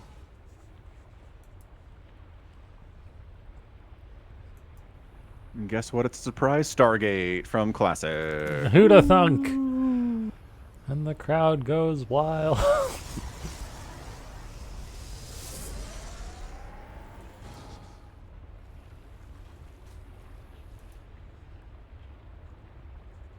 All right. Oracle beginning. Yeah, it just feels like the current meta is 3 Oracles. We don't really see that many Void Rays or Phoenix on the open. I mean, we do every once in a while, but it feels like it's mostly this 3 Oracle play.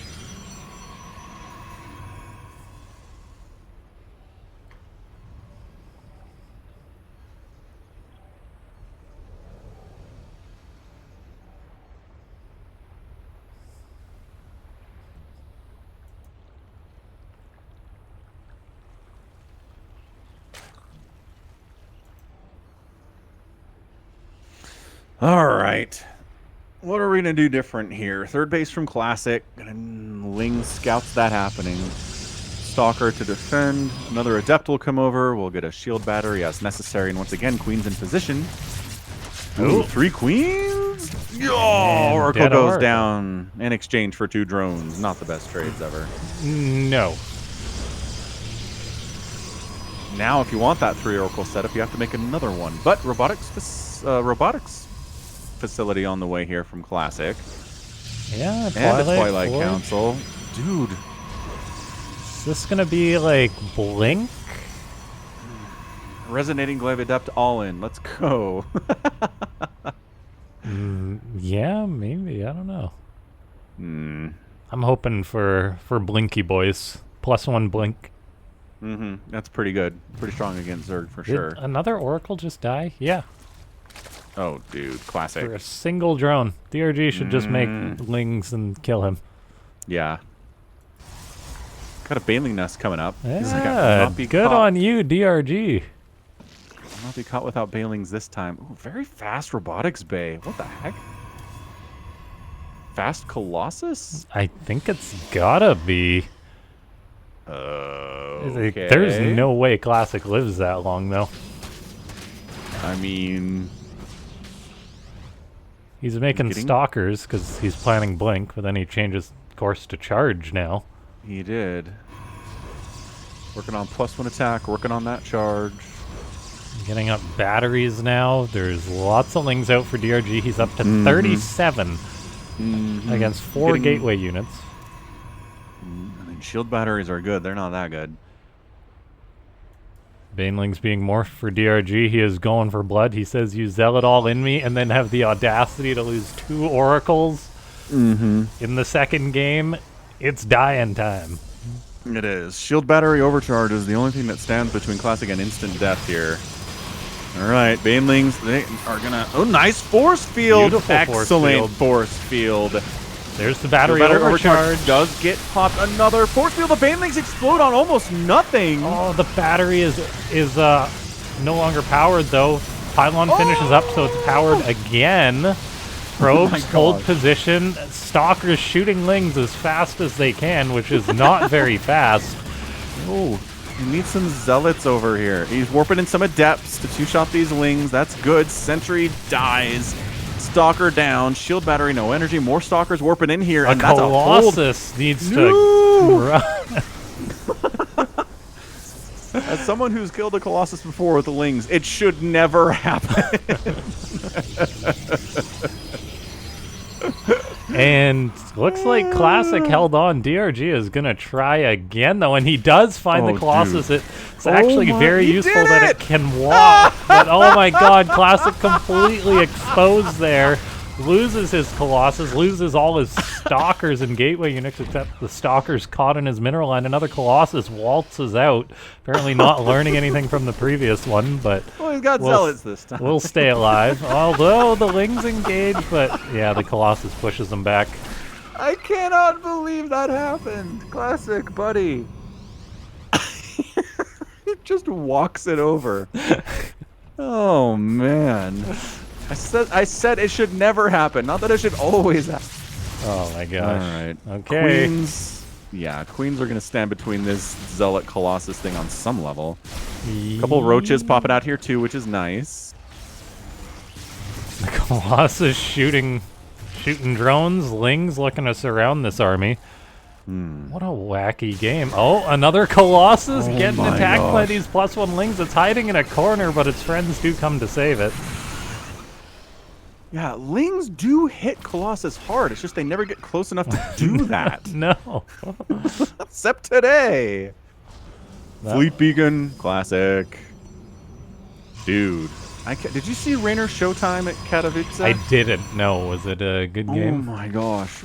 I mean, Showtime tried going kind of a hybrid Skytoss ground army against Rainer, and Rainer was just like, no, you're not doing any of that. It was incredible. I'm like, okay, Showtime usually does pretty well against Rainer. Nope. Not in Really? that game. Wow. I mean, it was just enough corruptors to crush anything that was made out of the Stargate. It was lurkers and broodlords against pretty much everything in the ground army. I mean, it was nuts. Okay, DRG sending in a scouting overseer. He's got roaches and banelings against a Protoss that is now making carriers. Not great.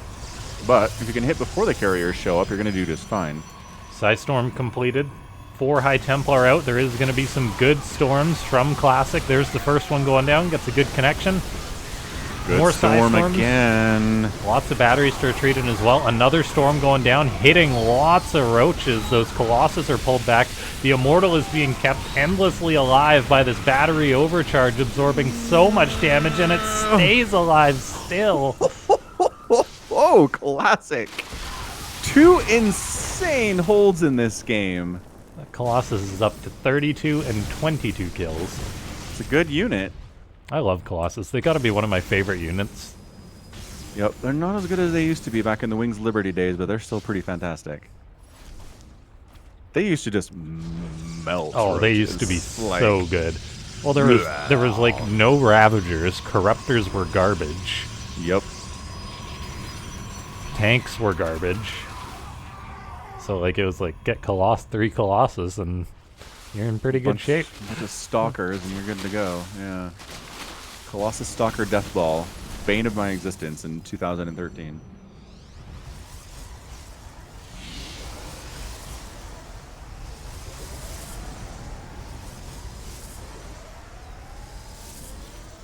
Mothership is on the way for Classic. He is up to 2 carriers now, and there is not any anti-air for the Zerg yet. DRG trying to set up a bit of a multi-prong attack. He's got a decent looking supply, but a lot of it is in roaches, which is very deceiving. And so those roaches have to skedaddle on out of there. We see a Baneling attack hit the 3rd. Good reaction from Classic. Pulled his probes away. Roach is trying to come on in again, but there's death waiting at the top of that ramp. Yeah, seriously, what the heck, man? Stop doing this roach stuff. He's got an Ultralisk Cavern on the way, and he just fired up the adrenal glands. You know there are carriers, right? What is DRG doing? He's saying, I'm just gonna kill everything on the ground and ignore the carriers. That's not how it works. That's not how any of this works. There's a mothership, too. Yeah. You can't ignore a mothership carrier composition. I mean, you can ignore a couple. Like, it takes carriers forever to kill ultras, but when there's static defense and, you know, a couple of mortals and Colossus on the ground, it's not just air for... Right. Right. It's a hybrid here for Classic. Nobody's gone pure Skytoss in a PBZ in a long while. DRG is making lots of spore crawlers. He is planning on the later game getting up infestors as well. His economy is decent, but not great. Some roaches and lings do surround the Immortal. Get the High Templar too, or at least some that were morphing into an Archon. So good moves by DRG. Classic, though, is still building carriers, and he's soon to be up to 8.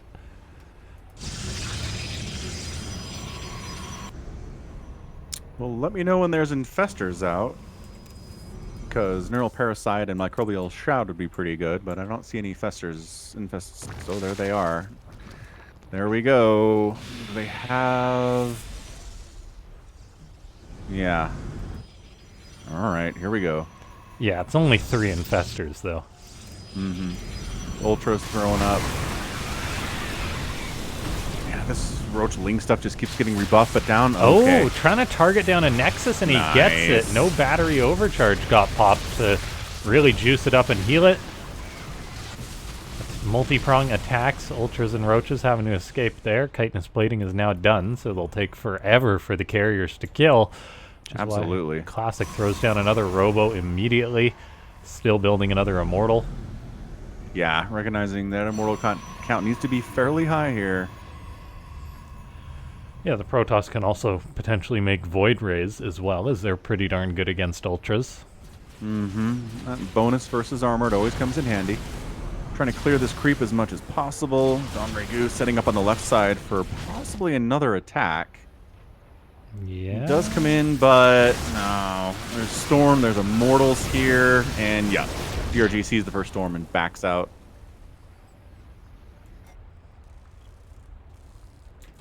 Pathogen Glands isn't done. Strangely. Yeah. So just fungal and microbial for DRG. Baneling's trying to get neural pro. parasite at all.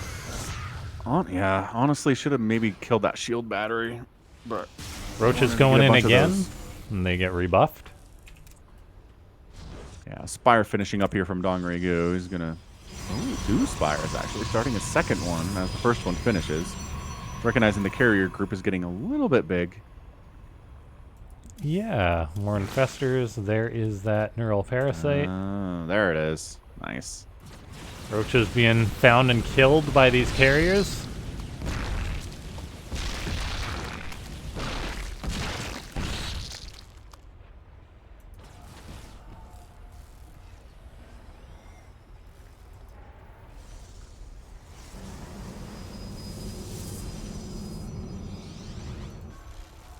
And Classic is now maxed out with this scary composition. DRG has got 10 Corruptors on the way as Classic moves forward into the Spore Forest. Neural Parasite is yet to be done, so these Infestors really are not useful. It's a nice timing attack by Classic as the upgrades for the Zerg is really lacking. The Ultras will do alright on the ground. The Queen's transfusing. Yeah, the Ultras do pretty well. They get through the Immortals. There's still 5 Archons on the ground, though. That Colossus in the back, and there's just doesn't seem to be enough here for DongRegu. But the Corruptors are picking off some of those low interceptor carriers. On the other side, we do have a Roach attack taking out and Banelings, I assume, taking out 14 probes, going after a Nexus there too. Oh, great feedback. Nice feedbacks on the Infestors. They aren't get close enough for a fungal, but forcing a recall there, and Classic has to get on out. Yeah, like, that wasn't a pretty fight by any means for either side. Classic took a bit of an economic hit behind this, but DRG's economy is not that great. He does have quite a bit of gas, though, so he's been able to make 6 more Infestors. What is up in DongRegu's? Oh, a couple of Zealots made it up into the main base. Got a couple drones down. Yeah, 130 to 132 supply. Pretty close. Army value bigger for Classic here, but 6 more Infestors on the way. And some sneaky neural parasites here could be pretty fantastic. Oh, they could, yeah. With the carrier count not being too high. I mean, if he gets off 7 neural parasites, that's no carriers left for the Protoss.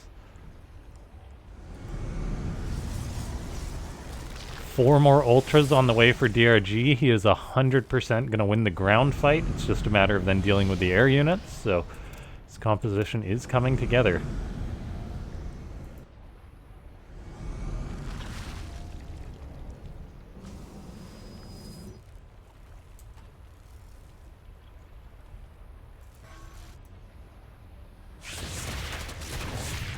Again, just been so active with these Cracklings, with these Banelings. They just tear through a cannon so fast when they've got the upgrade. Oh, he really has, and he just got 13 probes with a Baneling run by.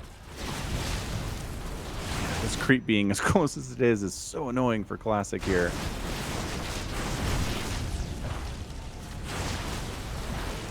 It's incredible that DRG is just making more Infestors. He's got 4 Corruptors. There we go, 8 more on the way. Yeah, all the way up to 185 supply now. Army value looking good. Worker count looking hot, too. Getting armor upgrades for Corruptors really makes them stand in and fight pretty well here against these carriers, especially. Doesn't help with Storm, but Yeah. nothing helps with Storm. No. I mean, Storm ain't gonna do too much to the Ultras, though, and there's 7 of them. So the ground army of Classic is gonna be... It's gonna be rough for him to try and kill all those Ultras, although he's got 5 Immortals now. So he's taking the threat very seriously, going up to 7 Immortals, actually. Yeah, really heavily involved here. +3 attack on those Immortals. They're going to chunk big damage on those Ultras, even with the chitinous plating. Classic firing up a couple more carriers, working on a further shield upgrade here, too. And not really bothering to probe up. 61 workers seems about as good as he wants right now. Wants to have a bit of a bigger army on that 200 max supply, and can't really blame him for it. Yeah, just chugging along on the 5 bases. And there's now Vipers on the way. DRG is getting a really complicated army. He's going to have to use these spellcasters well.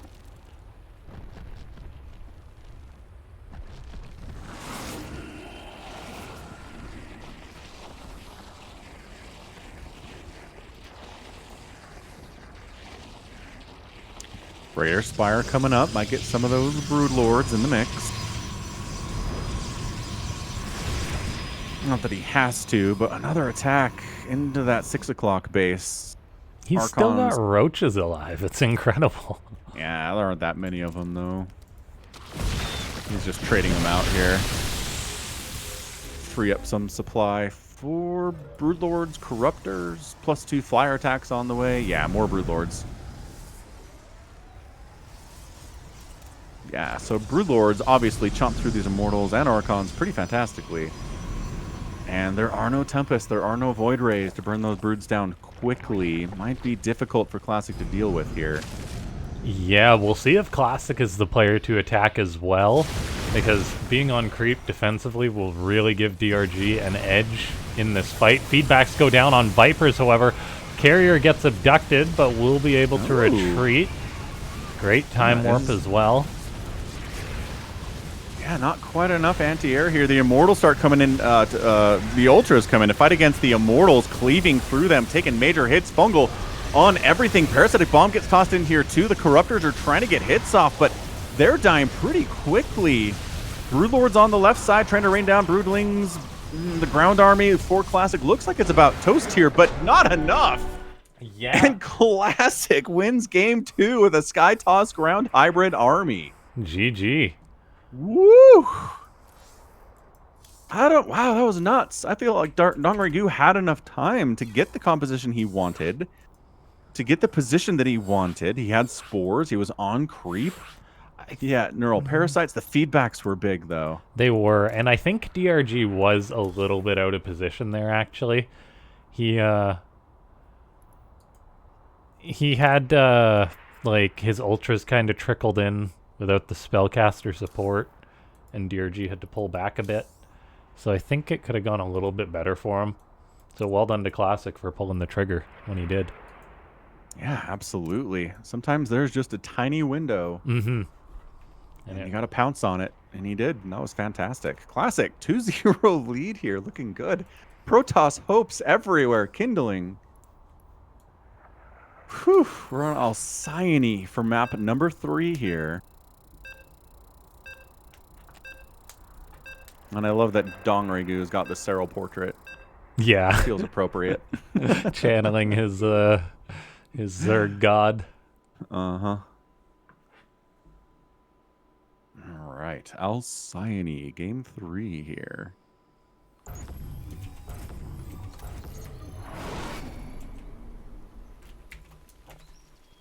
All right, in the top right, he's got to pull the reverse sweep. Whew. It's DRG. And in the bottom left, sitting pretty, Classic.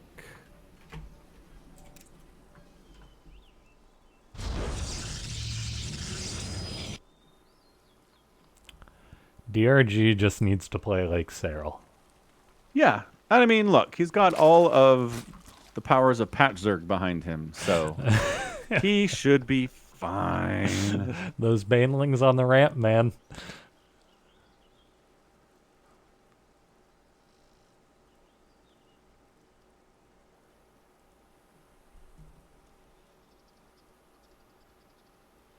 Come on, man. There we go. He came out early because he anticipated a pro blocking him. Then he's like, huh, there isn't one. I guess I'll sit here.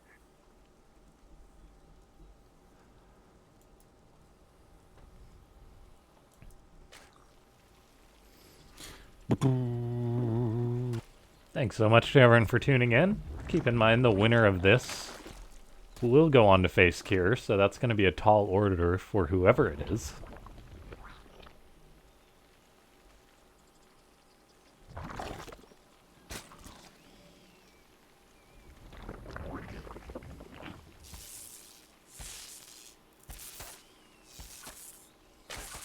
Probe going for blood.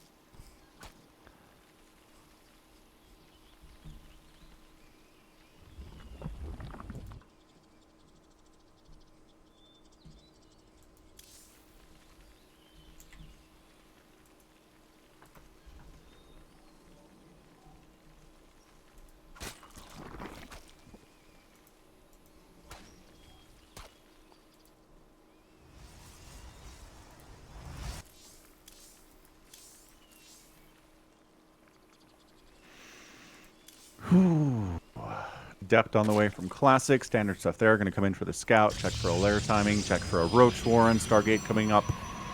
Back home for the Protoss. No real surprise there as ever.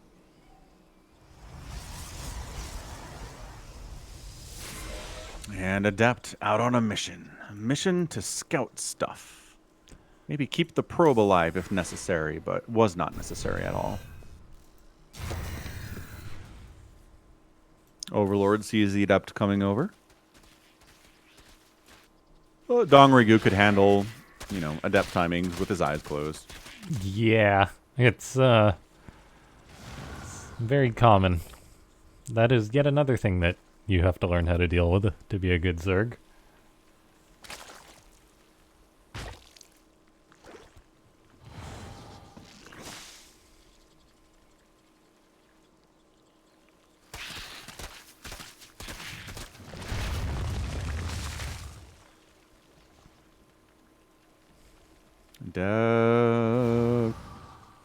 Man, Classic likes to wait until the absolute last millisecond to not finish that shade. And Classic's goal this time needs to be don't lose the Oracles to Queens. I think it's a good goal.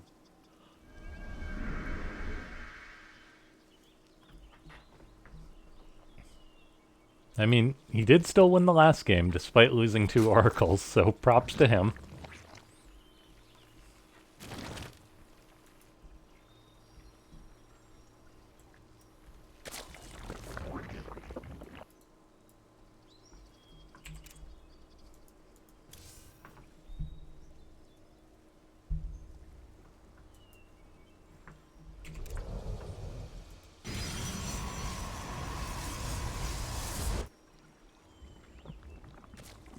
Two Oracles, they're flying on in. They see a Queen, they take some shots, and so far nothing for Classic. Just, oh geez, he's flying all over the place and taking hits as he does it. Dude, what did we just say? He's taking risks, but he hasn't lost one yet, so I'll give him credit. I mean, that was very precarious, the position, though. Good response to the stasis. Roach Warren has gotten tossed down.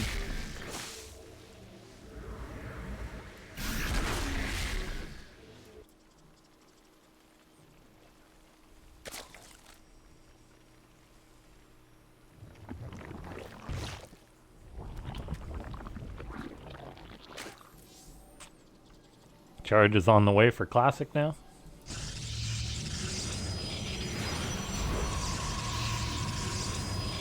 Going for that Robo again, so potentially just Colossus charge lots as an opening.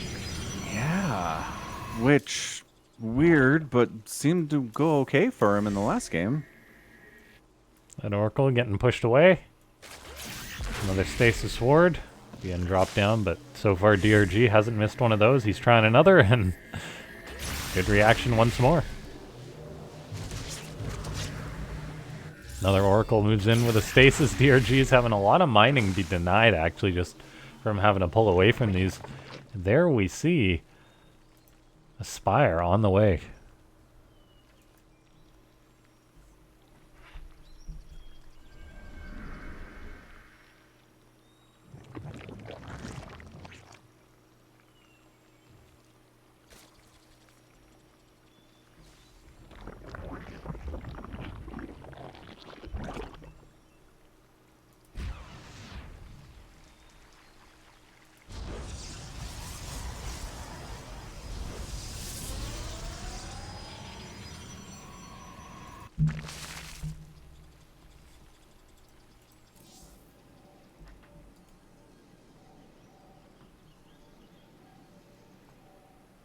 Fleet Beacon once more from Classic. He was like, you know what? That certainly seemed to work for me. Yeah. In game 2. Losing the Adept. A little bit careless there. And he's lost an Observer. That's unfortunate. Gonna have to rebuild one of those at some point. Cannons, batteries on the way for Classic as he hunkers down on 4 bases. There's the first carrier. Extended Thermal Lance finishing up for the Colossus. And there we see, though, 10 mutas on the way for Dong Regu.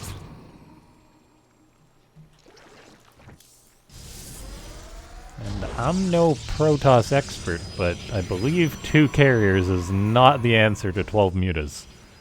Historically, no. Oh, man. Alright, Lings get out of there when Papa Colossus shows up. A good snipe on that cannon. Yeah, lots more static defense is going down for Classic, so maybe he has an inkling that it is going to be mutas or some form of harassment, and we're starting to see those mutas pop out now. A Phoenix is getting produced, so they've definitely been identified at this point. Double Phoenix production.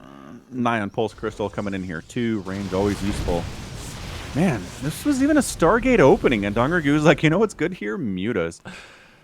Yeah, he's just that old school Zerg, I guess. I guess.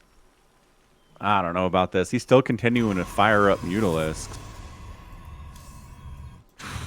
Not chronoing out the Ion Pulse Crystal. Maybe feels like he doesn't need it necessarily. But man, it is 113 to 58 army supply in favor of DRG right now. That is ridiculous. Yeah, he's maxed out at 8 minutes on Roachling Muta.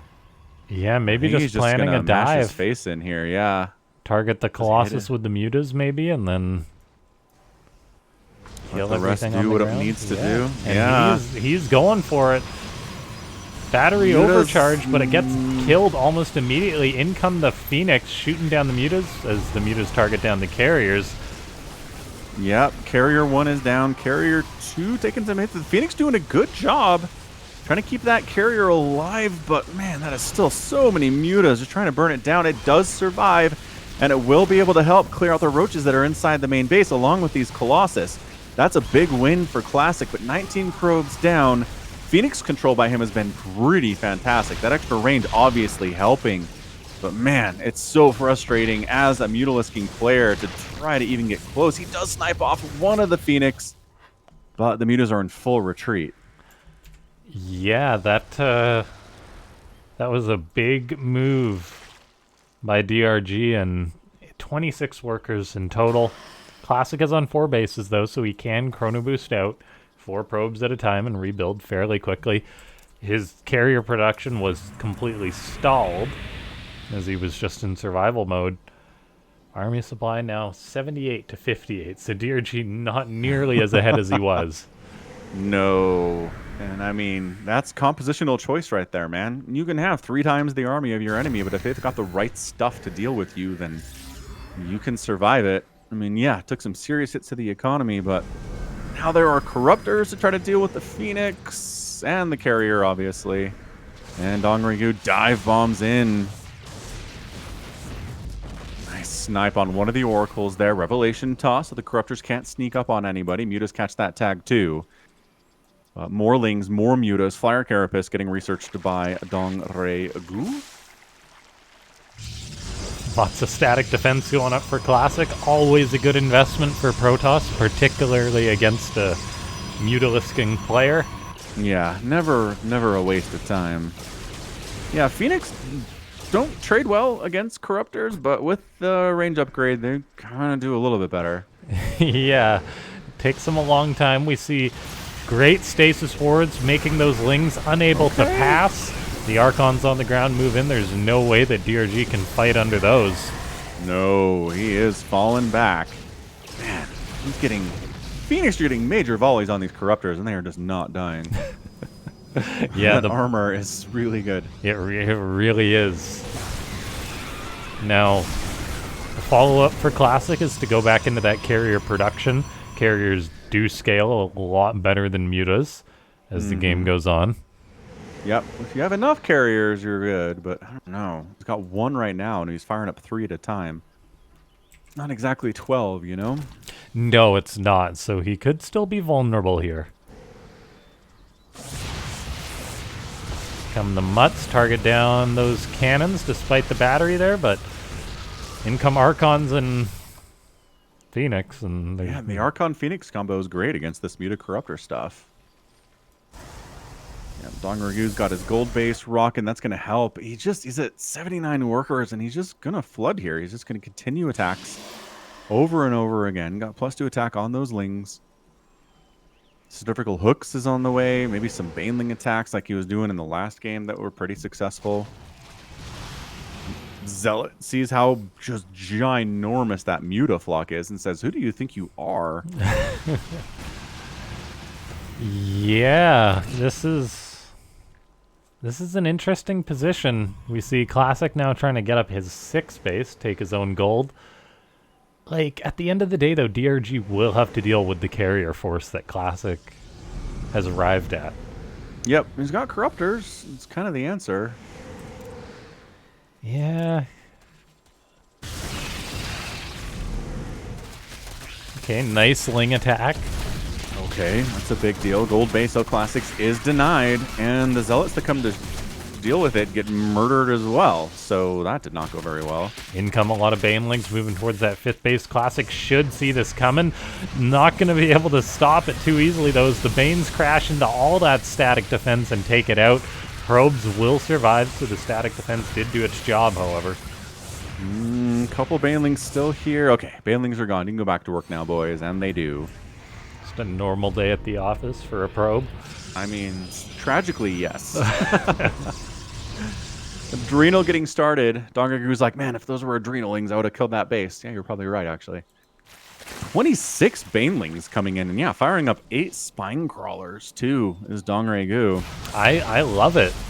The fact that he's making these Banes, I think he can really crash into that 5th base again and again. It's rather undefended. Like, there's cannons, there's batteries, but the probes are still, like, there's a clear path for these Banes to get to the probes. There are now, because the previous Baneling attack wiped out the stuff that was in the way. And yeah, now it's a free path and free probes. Reaction time a little bit slow, but only 4 probes go down. There are still Banelings here, so hang on. That number is going to keep going up. One Banelings cannon. keep rolling, man. They just keep rolling and rolling. Okay. Carrier helps clear them out. But yeah. I mean, these aren't even Adrenalings yet, but this Nexus is going to go down. And yeah. Classic just making a march right up the front here, right through the middle of the map. DRG swings around the back side. Is he base racing? What is this? I think he is. And with already killing a Nexus, he's got the head start. In come these Corruptors and Mutas. Going to be able to start working away on this 3rd base of Classic. Classic does just have 3 bases. DRG has a static defense that's buying him a bit of time. He's making 5 Ultras to pair with his Queens, hopefully to take out those Archons, and then potentially deal with the air of I don't Classic. know if he has enough Corruptors currently to do that. Yeah, I think you're right. The number is definitely low. He's got 21 Mutas, however. If he can remove the Archons from play, the Mutas can help out in the fight. It's just a pure base race here, though. Yeah, man. third base race of the stream today. That's crazy. Why are those? Why are you killing your own roach horns? Misclick. Gotta be a misclick. Oh, unless Oh, the ultras can get out of there. It They're can not totally stuck. get out. There's no way. Yeah. Gotta be a misclick. Phoenix have come home for Classic to try and pick off any mutas they can, and they definitely will. The base goes down, though, so Classic down to 1 Nexus. And the pressure is on. Yeah, and it's mined out. He's going to deny the +3 melee attack, which is a nice one. Ultras really like having that. Ultras, here we go. Going for it. Ultras, Queens. Trying to take out the Archons, but is there any detection to see? Yeah, there's an No, Overseers just got sniped, I think. Okay, the mothership goes down. Corruptors are targeting down as many carriers as they can, but the mutas just melted as there was still Archons there, and I think the cloak actually was very significant there. Holy crap, Classic. He gets the 3-0. It is a win for a Protoss player in a professional tournament in 2024, you guys. He did it. He did it. Classic, always playing well. And, yeah, GG. That means we are going to have a best-of-7 TVP finals between these two players, being Cure and Classic. We'll take a short break, let Classic catch his breath, and then we'll be right back. Yeah, that was amazing. Go Classic. Go Classic. We'll be back in a minute, guys.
All right, ladies and gentlemen, it is finals time. Something that's always exciting, and we have got ourselves what should be a great match here today. It is Cure taking on Classic. I think Cure undoubtedly the favorite. But Classic is off the back of a 3-0. Yeah, he's got to have a ton of confidence, which is always good in situations like this. So we're on hard lead for game number 1, TPP Classic Cure. Thanks for everyone who has used the Matcherino so far. That link is in the chat, obviously. John Solo and Phoenix is always big-time supporters of the Matcherino for this event. Yeah, those guys are the best. And here we go. Just making sure that scene is swapped, and we're off to the races. It's a best of 7, 1 veto each player, with Cure picking the first map, being hard lead, and then the loser pick format. So we have got, in the bottom right, it's Liquid Cure. And in the top left, it's our guy Classic from Twisted. Just gonna mute myself for a second and stuff my face if you don't mind. Yeah, that sounds good. All right, so no proxy here from Cure. Looks like he's going for a very standard based on... Yeah, there you go. On racks expand timing, as usual, blocking up the Reaper hop-up spot with a gateway, gas coming in for that Reaper from Cure. Well, he doesn't have to make a Reaper because, man, it is hard to get a probe kill as a Reaper in the current meta of StarCraft 2, and it has been that way for, like, years at this point, but maybe he will. You can actually, you know, just scouting at the Reaper is good enough, but maybe people don't feel like it's worth it to make a Reaper if you don't get a probe kill, but... Yeah, Adepts and Stalkers are very, very good at repelling that Reaper, so we will see if Cure makes one. Probe coming down to harass the SCV, but he will not get there in time. To delay the barracks construction, and it is a Reaper coming out from Cure. Blocking the command center placement. 2 SCVs pulled off. Pro being extra annoying. And there we go. Chasing it away in red health. Very, very good. Cybernetics core going down. Nexus on the way in the production tab. And very, very standard openings for game 1 between Classic and Cure. Okay, so now I'm curious where Cure is on the Aligulac rankings. Let's see. Bad gateway.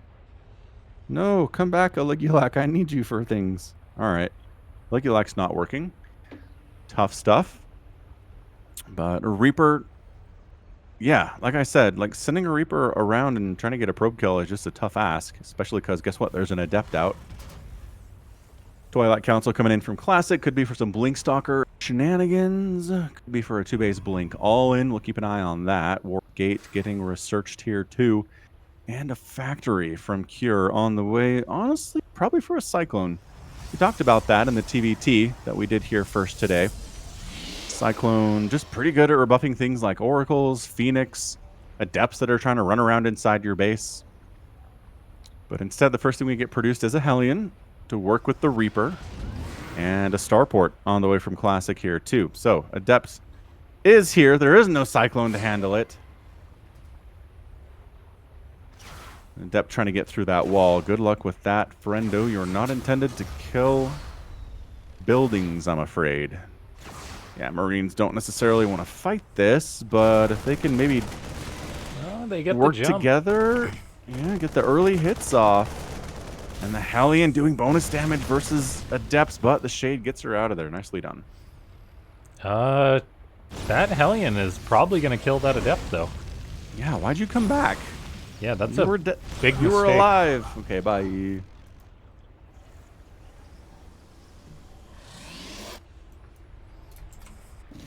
All right. Well, what do we got here? Anything crazy? Medevac on the way from Cure and Widowmine. So Widowmine drop in the early game. Something that Classic has dealt with 800 million times. With the varying levels of success, I imagine. So here comes our Medevac. 2 Widowmines inside, which makes it an earlier drop than if we waited for 4 Widowmines. Or 3. Here we go, cruising in. Classic's reaction time is pretty great. Stalker's already here. Pulls all the probes away. All right, willing to sack 1 probe for this, but is Cure going to unburrow so as to not fire on 1 probe? It's okay, interesting little standoff here, surprisingly. Like, usually the Protoss will make a move at this point. Oh, there's Blink revealed. I guess Classic was just waiting for that Observer. Ah, okay.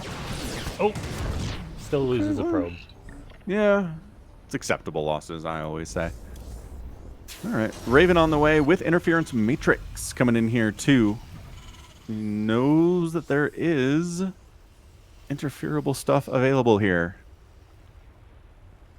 Or will be soon. I don't know. I mean, looking at it, it's like 4 Stalkers and an Adept. We're going to Interference Matrixing a Stalker? Probably not. Probably going to be a bigger target. Building placement of Cure is so interesting. It really is. It's like he's trying to hide from a scan, but he's not in a TVT. Yeah, like, I almost wonder if this is deliberate to potentially body block Blink Stalkers or something. Anyway, that's unique. I like that.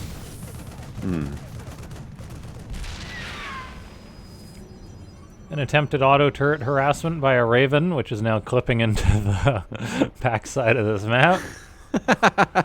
Very hard to see. Hey, buddy.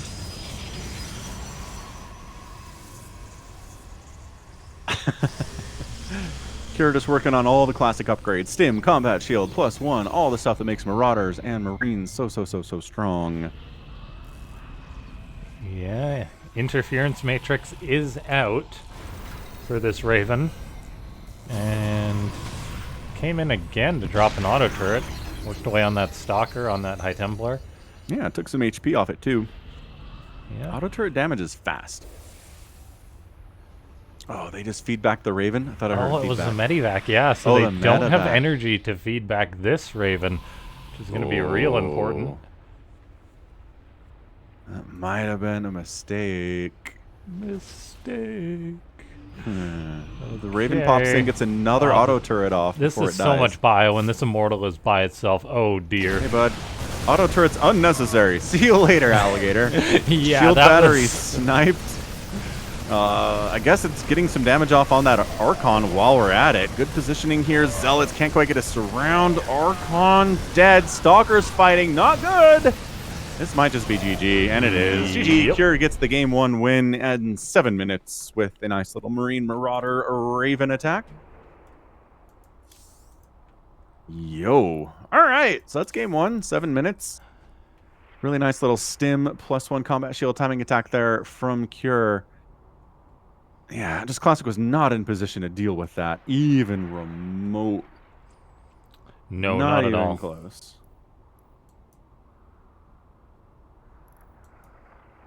Whew. All right.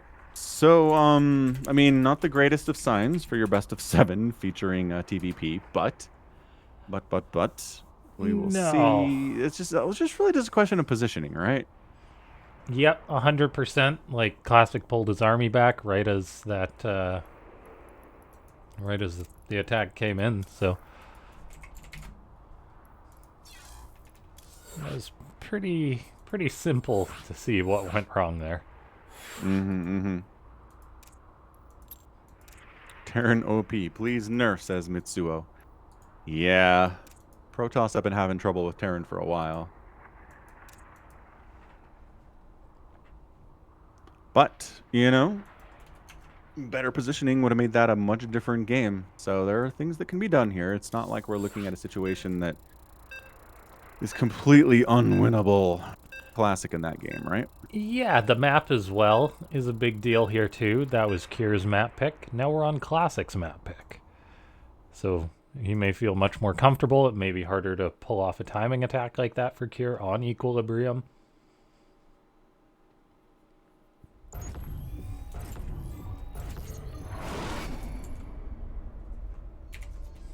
Ah, Equilibrium. I like this map. I'm surprised we're here. I feel like most players have this thing banned. Yeah, I'm not sure what the ban was for here. Anyway, it's his map pick. It's Classic.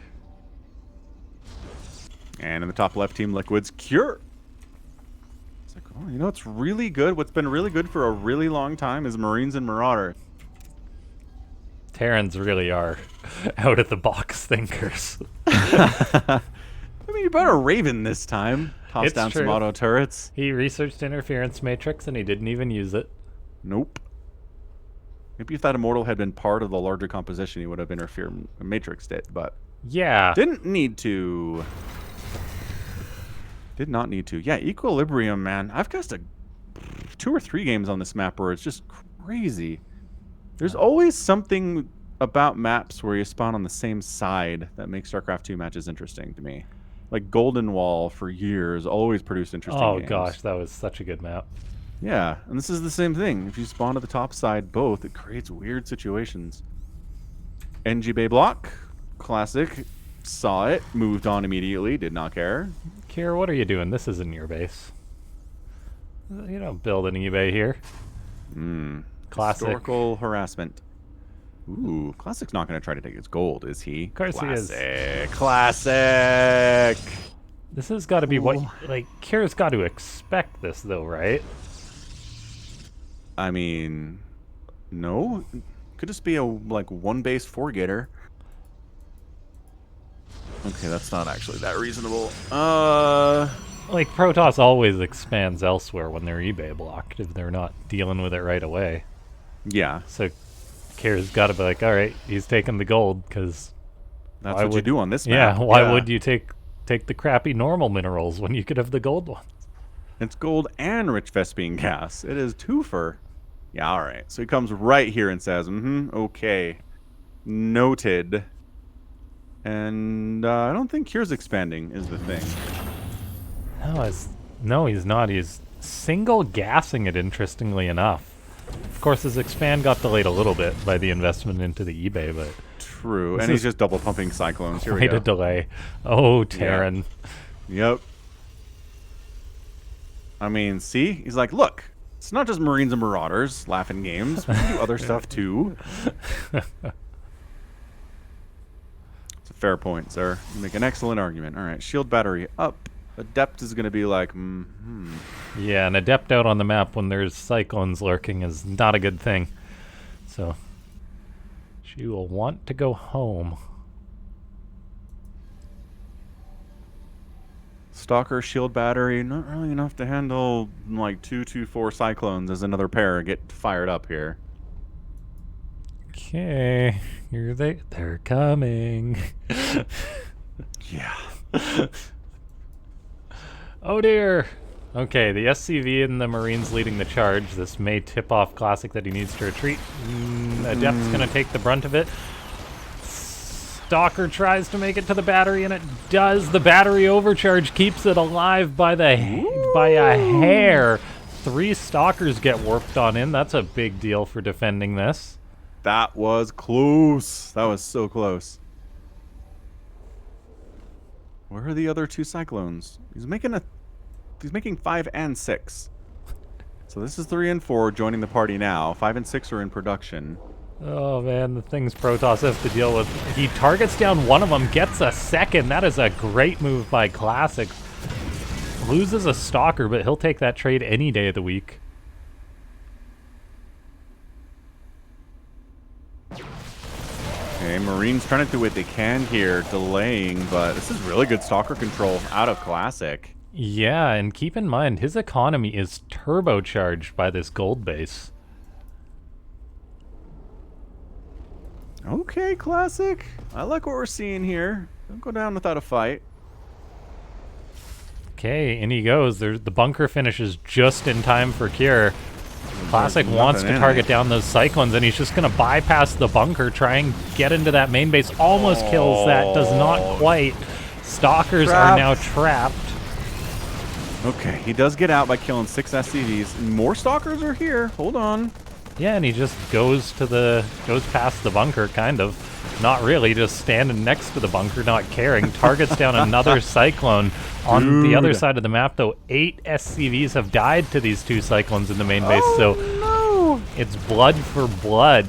The Stalkers, though, killing off lots of SCVs, reducing the unit count of Cure. There's no Marines in this bunker anymore, and the Cyclones have been cleaned up in the main base. 29 to 23 workers for Classic and their rich Vespine, and that's it. Classic gets it. Cure taps out. He's too far behind. GG.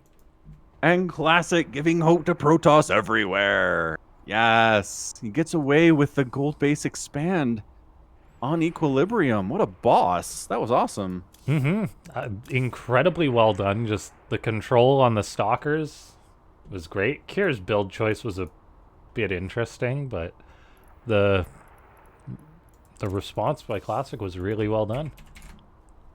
Yeah, thought for sure he started double pumping Cyclones, and I was like, oh boy. I don't know how this is going to go.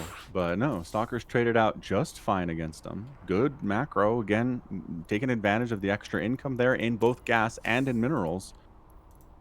Just dealt with the attack on the other side of the map. Lost a couple probes, but did more damage on the Terran side of things and got that win. That was awesome. All right, we're on Solaris for map numero 3. Mitsuo says Protoss OP. Good man, Mitsuo. Nerf only, buff Zerg. Truly a man of the people. Man of the moment. It's like, whatever's going on, I'm going to respond to that. Zerg needs help. Poor DRG got 3-0'd by overpowered Protoss. All right. In the top right, it's Liquid Cure. And in the bottom left, El Clásico. Man, that was fantastic. Classic's like crap. There's not a gold base I can expand to.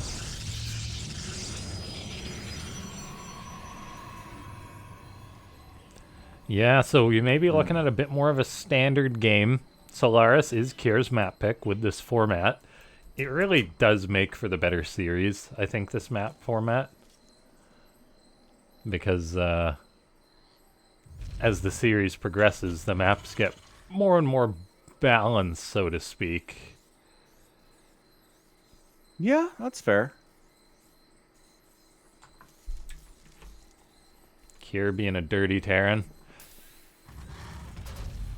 You got your proxy, Falcon. I am happy. This is all I ever wanted. No more complaining about no proxies. We got one. The proxy heads out there on Twitter can be happy now. Ah, it's beautiful. And I guess it's got to be Marauders? Based on the gas, yeah. Like, Mass Reaper doesn't do anything against Protoss. No. So, yeah, Tech Lab it is. Classic, going for a Cybercore before that Nexus, which is a start save. to defending this. Yeah, it is. I mean, that's just the safe thing to do in TVP, especially if you aren't scouting, which he doesn't appear to be. Like, at all. Well, look at him check for proxies. See him on the left side there? Yeah. Ah. And fortunately, it's the wrong way. But he's coming back around. Is he the smartest man alive? No, he's just coming home. He was close. Keep He was looking, heading the right- Classic. Keep looking. Don't just There's check one side. danger out there. There's two sides. Oh, boy.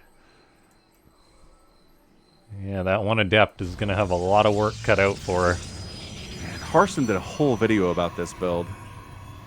And it's just super, super strong. Okay, Adept scouting. Will she identify this? No, she won't. No. Wah, wah. Wah, wah. Concussive shell finishing up. The timing is impeccable, but of course it is. I hope those And probes... I think Classic might just tap. Yep. Called it. Now we know why Kier picked Solaris, the map with all the proxy space. So much proxy space. Yeah, that build is tough. It is so tough to hold. I mean, Harsom's doing it on EUGM ladder, so I mean, it's not this, but yeah, just crushing. I mean, these are Protoss who had shield batteries, who had stalkers, who had zealots. Like, it's a tough ask to deal with that thing, that proxy marauder stuff. Ka-ching. Almost a guaranteed win. Yeah, now it's Classic's turn to pick the map. We're on Alcyone. Mm-hmm. Very good.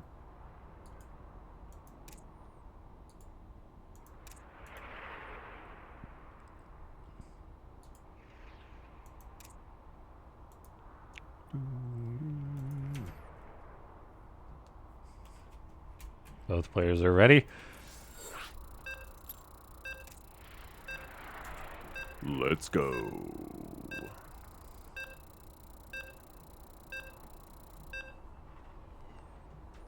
Got some Korean fans in chat. They've been pretty dominating it over the last hour or so. Good to see you guys. Yeah, thanks so much to everyone for tuning in. There's still plenty of time to use that Matcherino coupon code. You can give free money to these amazing pro players. Yeah, let them know you love them. 'Cause you do. Bottom left, Twisted's Classic.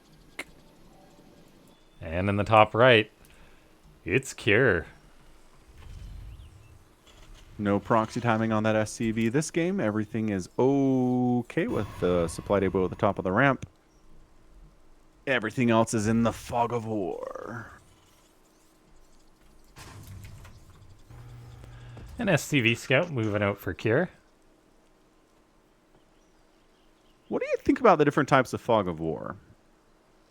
Like in RTS games? Yeah. Like in Brood War, the whole map is black, right? And in StarCraft 2, you can see the stuff. You can see where the expansions are and the Zelnaga watchtowers and the destructible rocks and things without even going there with your units, right? I mean, I think in the case of pre-built maps, it's just best to have like the way it is in StarCraft 2. Mm-hmm. Because people who play a lot will just know the map, and so it doesn't really benefit them. It's more Right. casual friendly to have the way it is in Starcraft 2? He's throwing up another engineering Ah, bay. you dirty, dirty Terran. Yeah, no, I think you're right. It kind of evens the playing field. Like, it's almost redundant when it comes to high-level players or people who play a lot, because they're just going to know the map anyway, so... Yeah, at this level, it wouldn't matter at all. Yeah.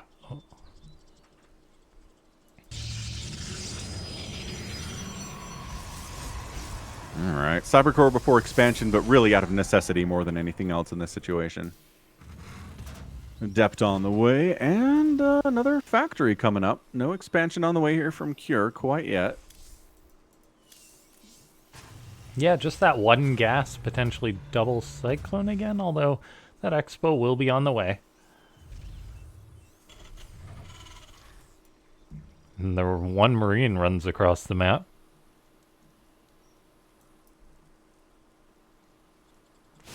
Kier have this timed out to go in after the Adept moves by? Of course he does.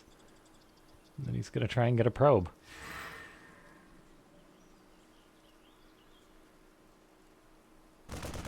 Probe running for its life. A little bit of denied mining time, and this is actually delaying the shield battery. That's annoying. Look at this guy. The Adept's like, wait, hold on. There is a Marine inside the base. Probably should kill him. Man with gun against entire Protoss base. It's close. Stargate coming in. Phoenix, maybe? Yeah, Classic was going for this in the previous game. Stargating a Robo and then getting up that gateway at the front. Guess worried about the Hellion.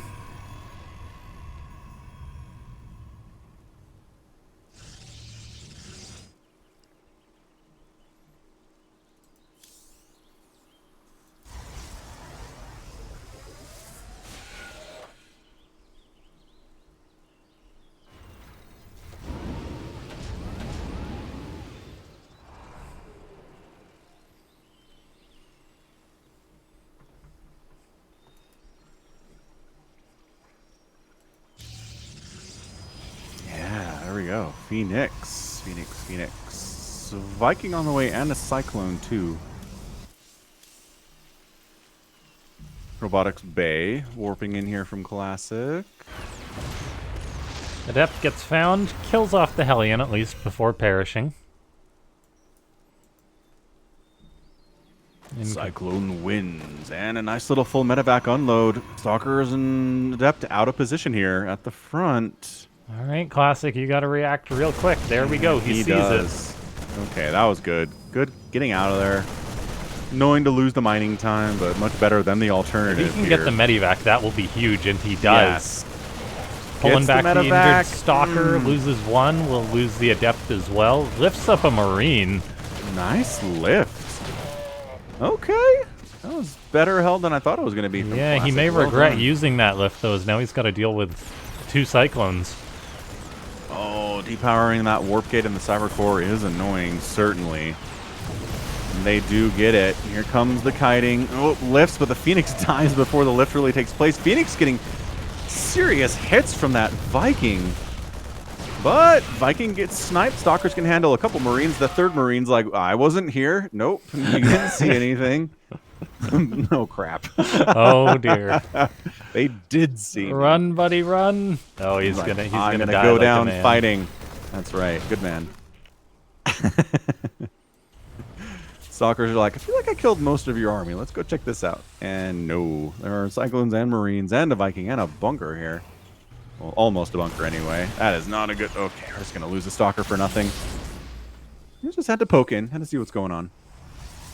Colossus Extended Thermal Land's going to be the follow-up here from Classic. Although, considering we're double pumping Vikings, I don't know if I feel good about this.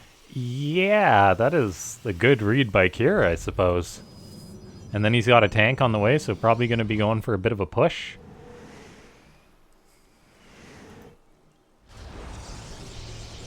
Scan goes down. Kier gets the information he wants, sees there's a Colossus, and is going to pull back.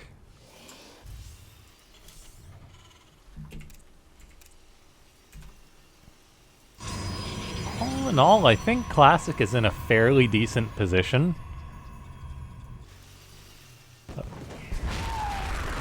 Like, a push for Cure is going to be hard to pull off. He's got so much ground to cover.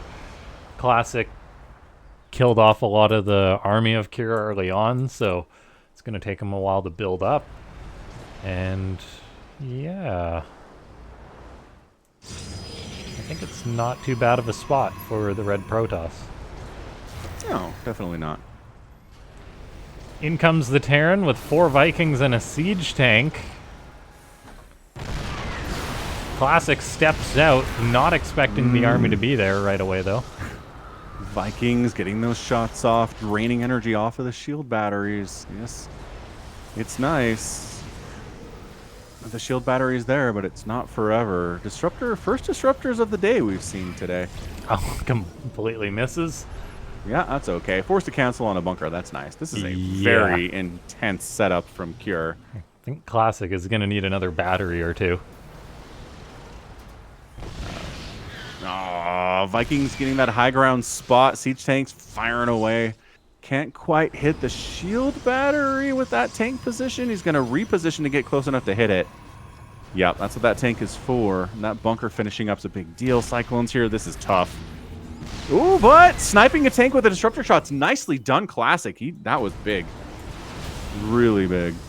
Yeah, and in however long the cooldown is, 20 seconds, he'll be able to fire again. Cyclone trying to burn down that shield battery. Okay, does get the shield battery, easy peasy, but a little bit sloppy there. Loses the Cyclone to a... Classic's getting some value with this. Disruptors are hitting in ways that, maybe they shouldn't be. Viking gets sniped. We got a Sky Toss versus Sky Terran battle here, but Phoenix are not meant to go directly against that many Vikings. Not really intended to. Liberator sets up. Disruptor gets some damage. Pretty good split by Cure. He's marching up that ramp. Shield battery overcharge is popped. And Cure's going back down the ramp. Yeah, the Liberator forced Classic's hand to step forward. Another one's coming too. Disruptor gets tossed out, kills the Cyclone. Stalkers want to take care of that Liberator, and they do. So Classic is preventing Cure from pushing him too hard. Charge is on the way with 4 gateways to back this up. Potentially going to give Classic what he needs to break out in a minute. Double disruptors get tossed out. They hit one of the tanks, but the other gets taken care of before it's able to get its Nova off. Marauders are able to make that happen. Yeah, Marauders doing what they do best here. Siege tank getting as close as it can thanks to the support of the Liberators. This is a pretty intense contain. Salvages the bunker and then uses the money to build a turret here. Like that idea. Colossus get caught out. No. One goes down. The other is vulnerable as well. Battery overcharge having to be used to save it. No, Stalker it's dead. walks forward. Yeah, Liberator into Liberations. Okay. Oh dear. Classic falling apart here. He's controlling the Phoenix as well as he can, but the front is falling apart on him. Yeah, he tried to get that Liberator. He almost did. He almost got the tank as well, but now it's being repaired up. Classic is saying it's time to break this. Charge lots are pretty darn good. Stalkers are going to need to kill, or the one Stalker needs to kill that Liberator, but it has not succeeded. In come the Phoenix trying to do that. A Zealot is on the tank, and a lot of the Terran army was cleaned out, but there's still 3 Liberators, 2 tanks, and a decent chunk of bio. What does Classic have? 6 Stalkers. The Phoenix are still alive, however, so he's going to try this again, warping in a couple of Zealots. This is feeling like GG to me. LaughNgamez. All the Phoenix are dead. This base is toast. A bit disappointing from Classic. It feels like he was doing so well early on there, and then he just fought underneath Liberators without targeting them down, and it was just a mess. Well done by Cure. Yeah, that's your GG. So a 3-1 lead here for Cure. Got that free proxy Marauder win. This game was more hard-fought for sure in an 11-minute game. But yeah, I think just a series of smaller mistakes there from Classic really lost that for him. He's not able to protect the Colossus from the Vikings was a big one. And then, yeah, just the Liberators getting way more damage than they should have been able to was also huge. Yeah, like, the start of that, I think, went really well. Classic was in a good position at the start of the game. And it's unfortunate. Definitely is, but not quite over yet. We're going to be on Golden Aura. Let's see if Classic can bring it back. He's a very seasoned professional, so he's not just going to give up or anything like that.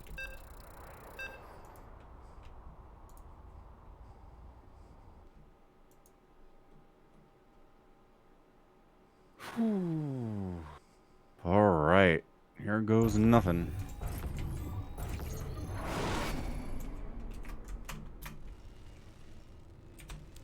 In the top left, he's got that 3-1 lead. It's Cure.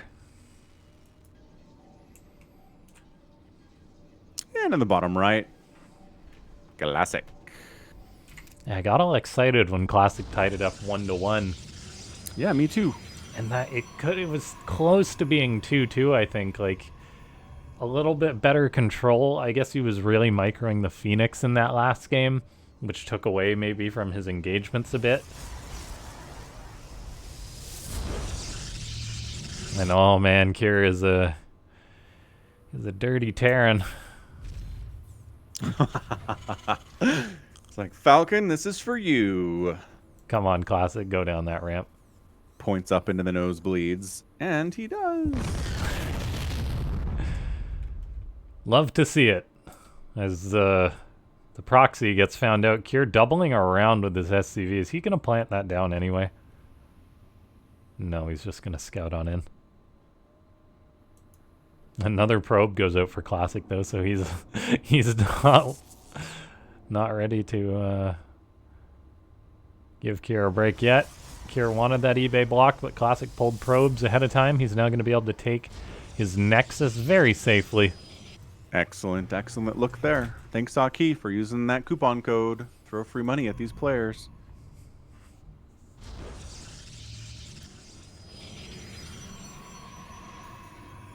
I think we called everybody else out except for Mitsuo, who's just been entertaining us today.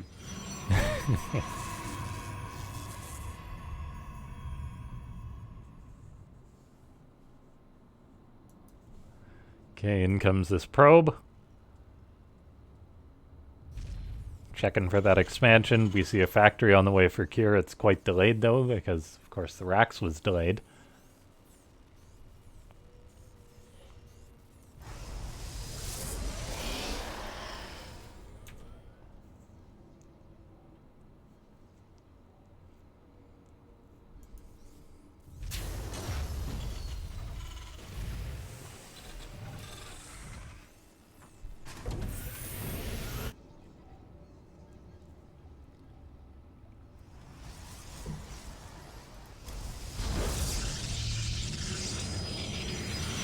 Twilight Council now on the way here. The Reaper cannot make it into the main base, but... No. Adept guarding well. Run, Reaper! Run like your life depends on it. Because it does.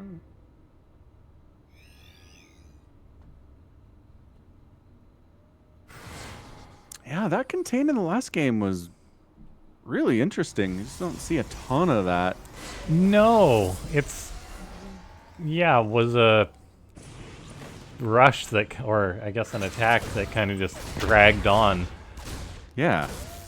Well, once you start throwing up bunkers at a forward spot, you're like, okay, we're going to be here for a minute. Yeah. And it's really unfortunate because Classic got up those gateways, he got up charge. It was at the point that you're like, okay, I think the Protoss should be able to clear this up, and then he attacked in and the Liberators weren't dealt with. It's a game to think of for a while. Adept's going to shade on top of this Cyclone, going to try and body block it. They don't deal much damage to it, so in comes the Stalker trying to shoot it. It will be forced home, potentially killed with these Adepts pursuing with the shade. Classic needs to shade ahead of that, make sure he gets it. There we go, he does that. That's a pretty strange sight. We don't see Adepts killing Cyclones very much. No, it's potentially just... Oh, is that Widow Mine going to die? Oh, not quite. Classic tried to hide in the bush.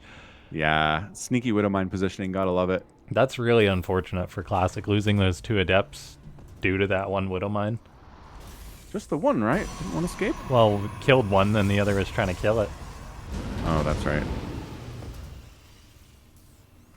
Okay. Classic gonna need all the units he can get. 4 stalkers to his name. An observer on the way, and blink 15 seconds out. He should be in a position to deal with this aggression.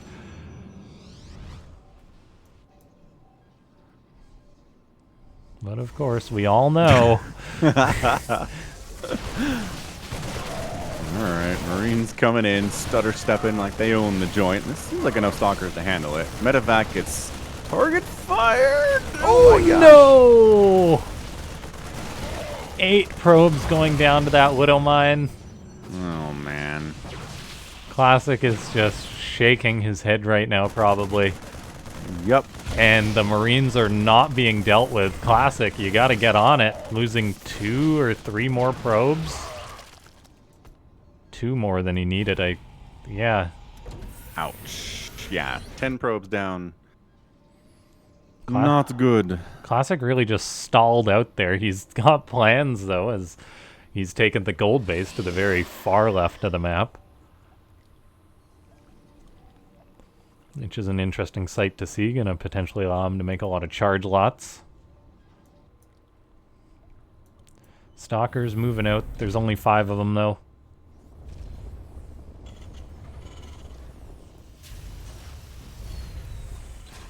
Kier has loaded up most of his defensive units while all of his Marines into that bunker. Or into that medevac, pardon me. Almost sees that. Auto turret gonna get some probe kills here. At least one. Classic recalls. Maybe he saw this medevac. There's gotta be something sniffing around down here. Okay, medevac dies. Nice, there we go. No damage, losing almost a full medevac in every Marine inside it. That's what we like to see from Protoss fans. And Classic sneaky ninja third base is looking good. Yeah, Kier's moving out. Mortal being added into the mix is going to be helpful against the tanks that are showing up. Yeah, Kier's gonna show up and be like, "Where's the third, man?" Uh-huh.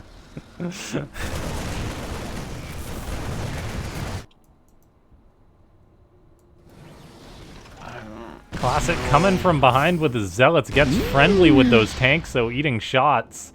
Kier's saying, well, if your units are there, there's got to be nothing that you're natural. And Artosis pylon gets unpowered. The Immortal is canceled. The 3 gates are no longer available. There is 4 charge lots in the main base of Kier. There's going to be a lot of pressure on them to get damage done, though, as the Archon and the Gateway units try and clean this up at the natural. They do after 19 workers died, 8 on the side of Kier. That pylon, though.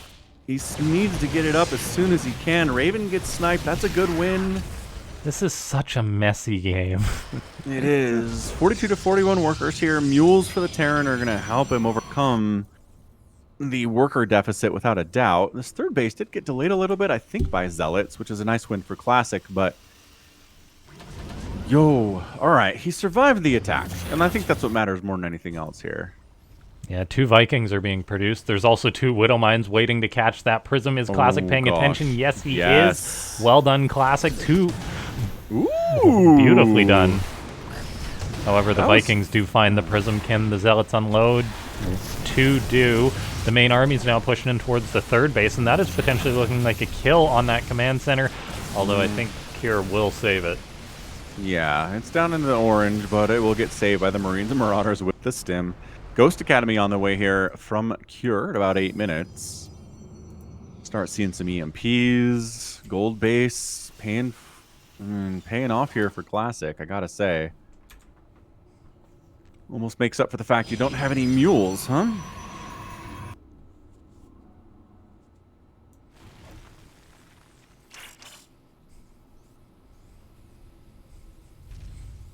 Okay, Kier seemingly sussed out that this base is there. Yeah, he's stimming to that watchtower. He knows it's there. But then he turns after seeing it. SCV ready.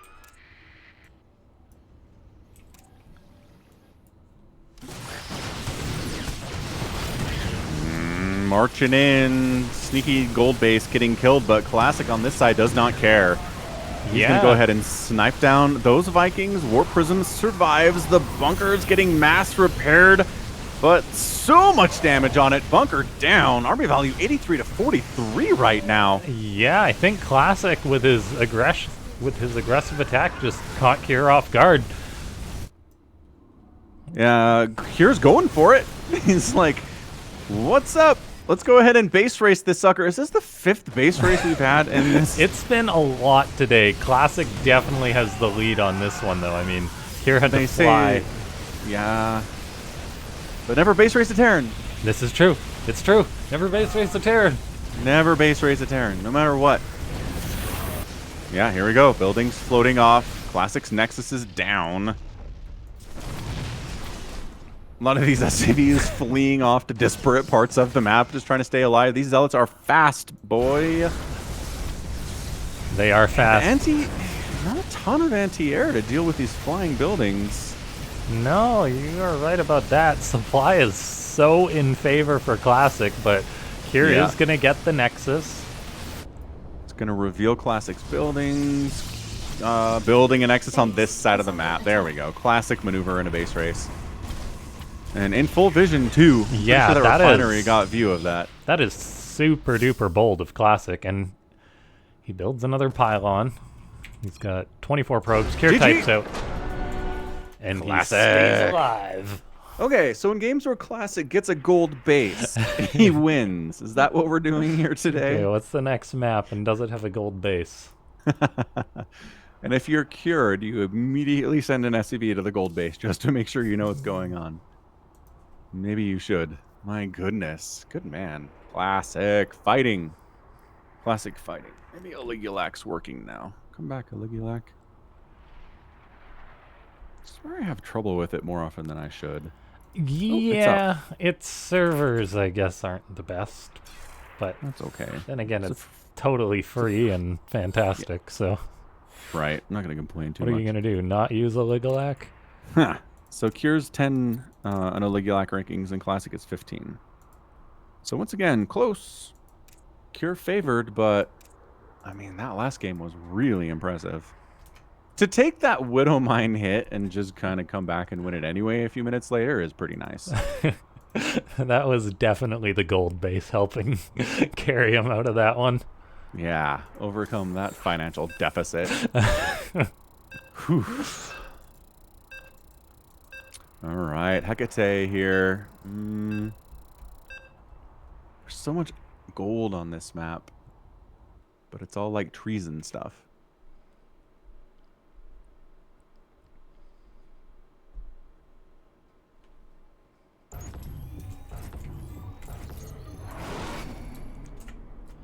Okay, here we are. It's a best of 7. In the top right, it's Liquid Kier. Yeah, and in the bottom left, Classic. Okay, so there are these little hybrid gold bases, right? Is there on this map? Unless yeah, those are you're just right. decoration. Yeah, so they have the blue and the yellow. So is that enough? It's like he's got a 50-50 chance of winning this game. Right.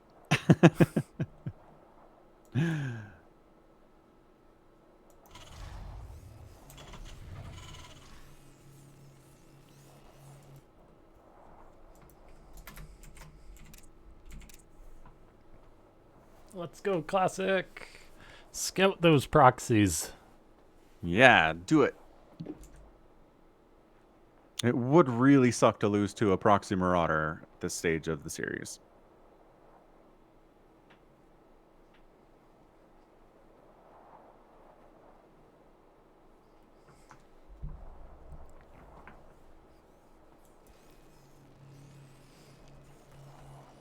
Big thanks to everyone for tuning in today. It's been a great day of Starcraft 2.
Adept catches a Marine. That's a nice find. Of course, Classic now needs to wonder, why is there just a Marine? What else are you making? The answer is 2 Hellions. So Classic immediately turns around with that Adept, knowing what's coming, and probably is going to get a wall going as soon as he can.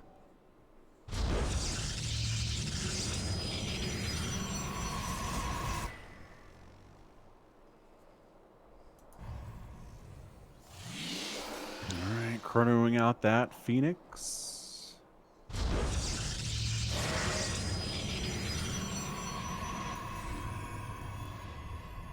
Dep's continuing to poke around, shade around out here, see what's going on in the front doorstep. Another Widowmine drop, because why wouldn't you Widowmine drop in this matchup? There's no reason not to. Yeah, and last game, Kier had an insane amount of Widowmines. Yes.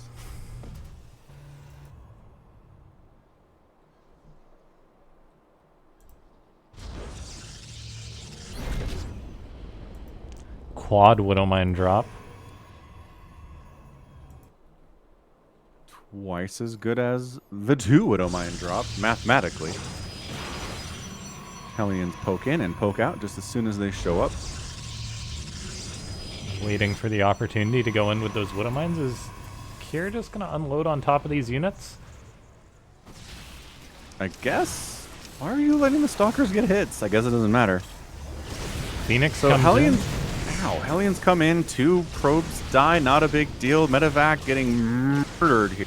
Yeah, that did not have the success that Kier wanted. No. This is great for Classic. Yo! What a lift. Last second lift there on that Widowmine. That was a clinic on how to deal with a Widowmine drop with Hellion support. Yeah, Protoss have dreams about how well that went for Classic. Seriously. And now, Kier throwing away a lot of resources, a lot of production, and Classic can poke a little bit.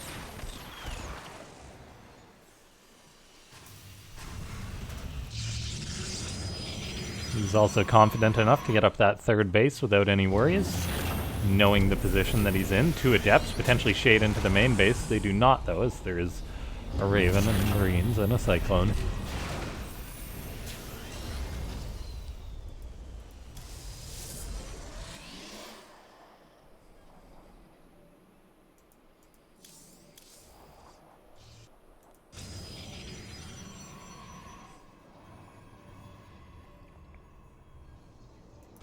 Alright, Colossus. May you have better luck in this game than Colossus in previous games in this series. Yes. Amen. I don't think he's going to, though, seeing as how there's 2 Ravens with Interference Matrix. That's a fair point. We can see the future, Colossus. Oh, that's a good point, Aki. Is there an armory? Was there an armory? I don't believe so. No. Nope, you're right. So I guess yeah. If it burrowed, it wouldn't have mattered. It would have been lifted and killed anyway. Good call. Double pumping more Widowmines, because, Widowmines are good. They don't need any kind of a buff. Buff All Widowmines. things Terran subreddit. Buff Widowmines.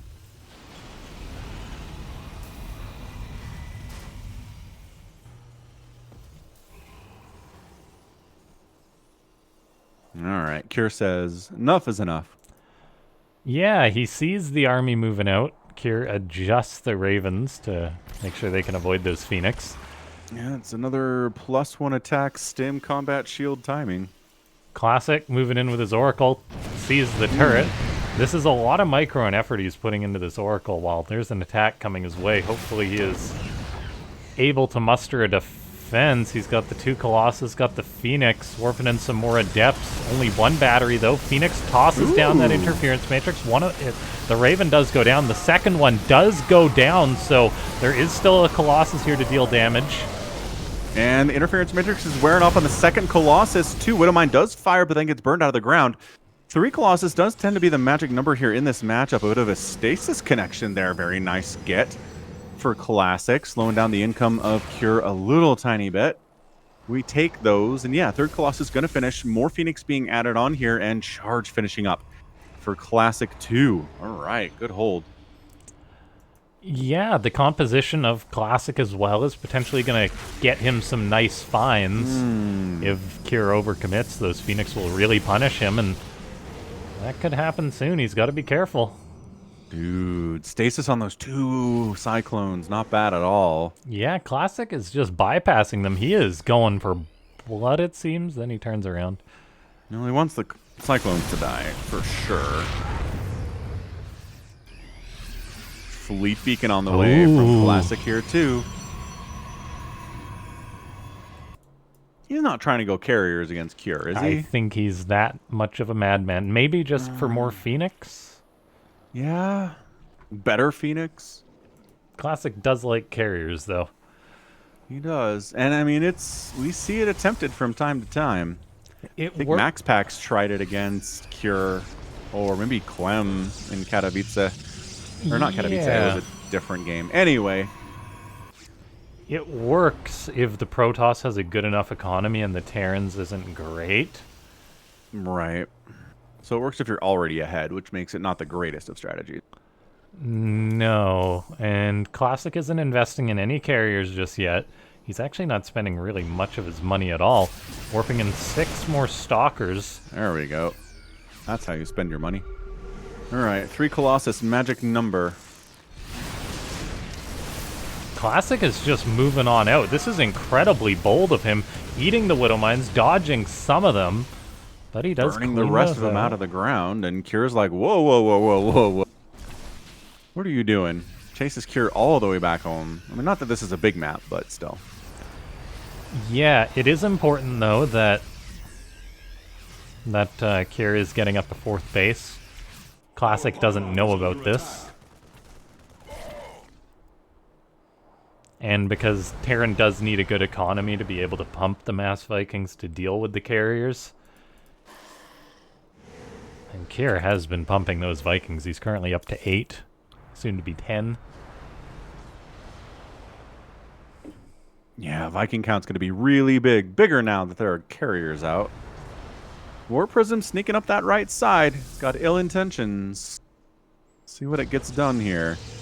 Coming up this ramp into a 3 Colossus setup is just tough. Carrier reveals itself immediately. There's no hiding this carrier. Where'd that Warp Prism go? It's on the right side. Disruptor zoning out. Oh, there we go.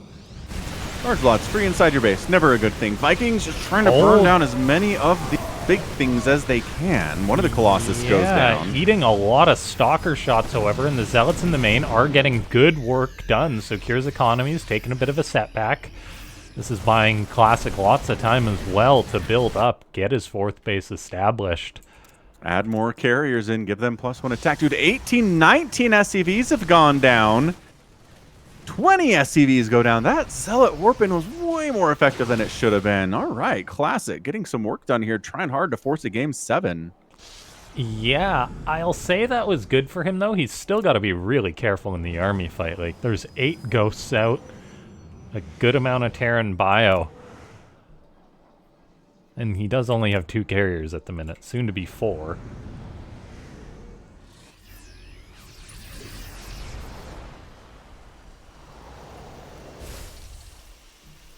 Yeah, I just don't know. I just don't know about these carriers, man.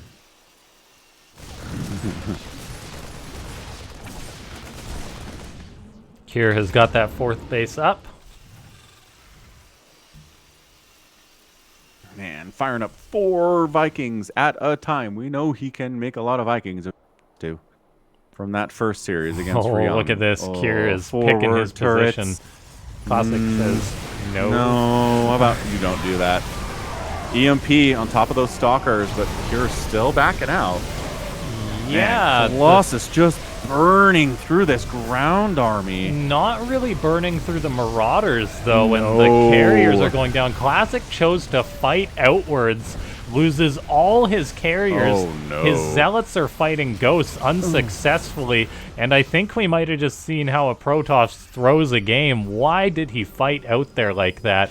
The Stalkers were terrible against all the Marauders.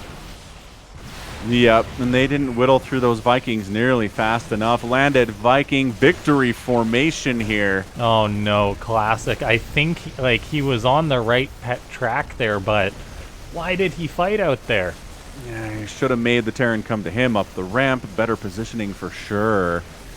Look at these landed Vikings just being like, yeah, we don't care. Bring it.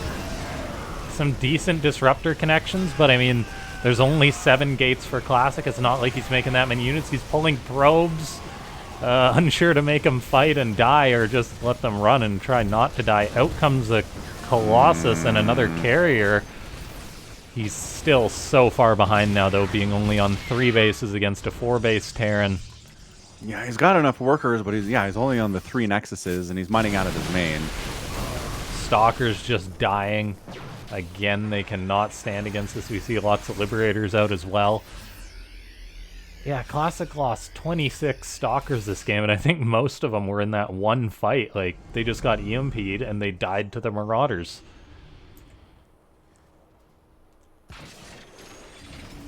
As they do. I mean, Marauders have always been good. That's what they were intended. That was their intended purpose when they were introduced. And the old, what do they used to call them? Battle reports in the alpha and beta versions of StarCraft 2. Okay, Archons are being morphed in, but their effectiveness is going to be limited with these ghosts out. That's why Classic's looking for a feedback. He lands one, forces an EMP Catches out an of EMP. another. Yep. Turns him into an Archon, more useful than a low energy High Templar. But Liberator Circles of Doom here. Colossus trying to do what they can, but as you said, the Marauders just tear through everything on the ground, Colossus included. Is there enough anti-air for the carriers is the larger question. A lot of that. Okay, that's a ton of Marauders on the ground. Yeah. Carriers can deal with them on some level, but the Marines continue to pour in. The Vikings are causing problems. The Are there Nexus is enough? gonna go down. Yeah, Marauders getting free reign there because all the interceptors are dying too. The turret's helping with that, and GG Cure GG gets the win, wins the best of 7, 4-2. What a game that was. Unfortunate. It was looking like Classic was going to be able to bring us Game 7. However, Cure is not one that you can just take a bad fight against. No, he'll punish you every single time there. So, great series. I mean, good fight shown by Classic there for sure. But at the end of the day, no gold base taken. Hard to win as a Protoss in 2024, I guess. Yeah, it's it's unfortunate that Classic had put himself in that position. I think he played a great series for the most part. He definitely could have won that game. And yeah, well done by Cure. He was the favorite, and he showed us why. Absolutely. Yeah, he definitely made the use of all of the tools that Terran has in their disposal with the EMPs and the Vikings and the Marines, the Marauders, Medevacs, the Widow Mines, Liberators, all of those tools by him. Great effect. Yeah, I think we saw the win. pretty much all the units there from Terran. And so yeah, Cyclones, Hellions, no Hellbats today. Oh, that's true. Let Hellions count, I guess. Yeah, I think they do. Technically, yes. Yeah. No Thors or battle cruisers, but That's anyway. true. Yeah, that was a great event. We had, I think all 3 series were really good. So thanks so much to everyone for tuning into that one. Yeah, absolutely. Always good to have you here. Thanks everyone again for the super donations from Phoenix of Worth, $20, and John Solo, $20 to that prize pool for these players. Appreciate the support, you guys. Hit up that Matcherino link on your way out. Use that claim code button if you haven't already. You can find Falcon Paladin and I on YouTube, on Twitter, pretty much all the social medias and whatnot. So our handles should be on screen there, and they are. So yeah, we'll see you guys next time. Thanks so much for tuning in. Watch Twitter. That's where we post. Bye. Bye-bye.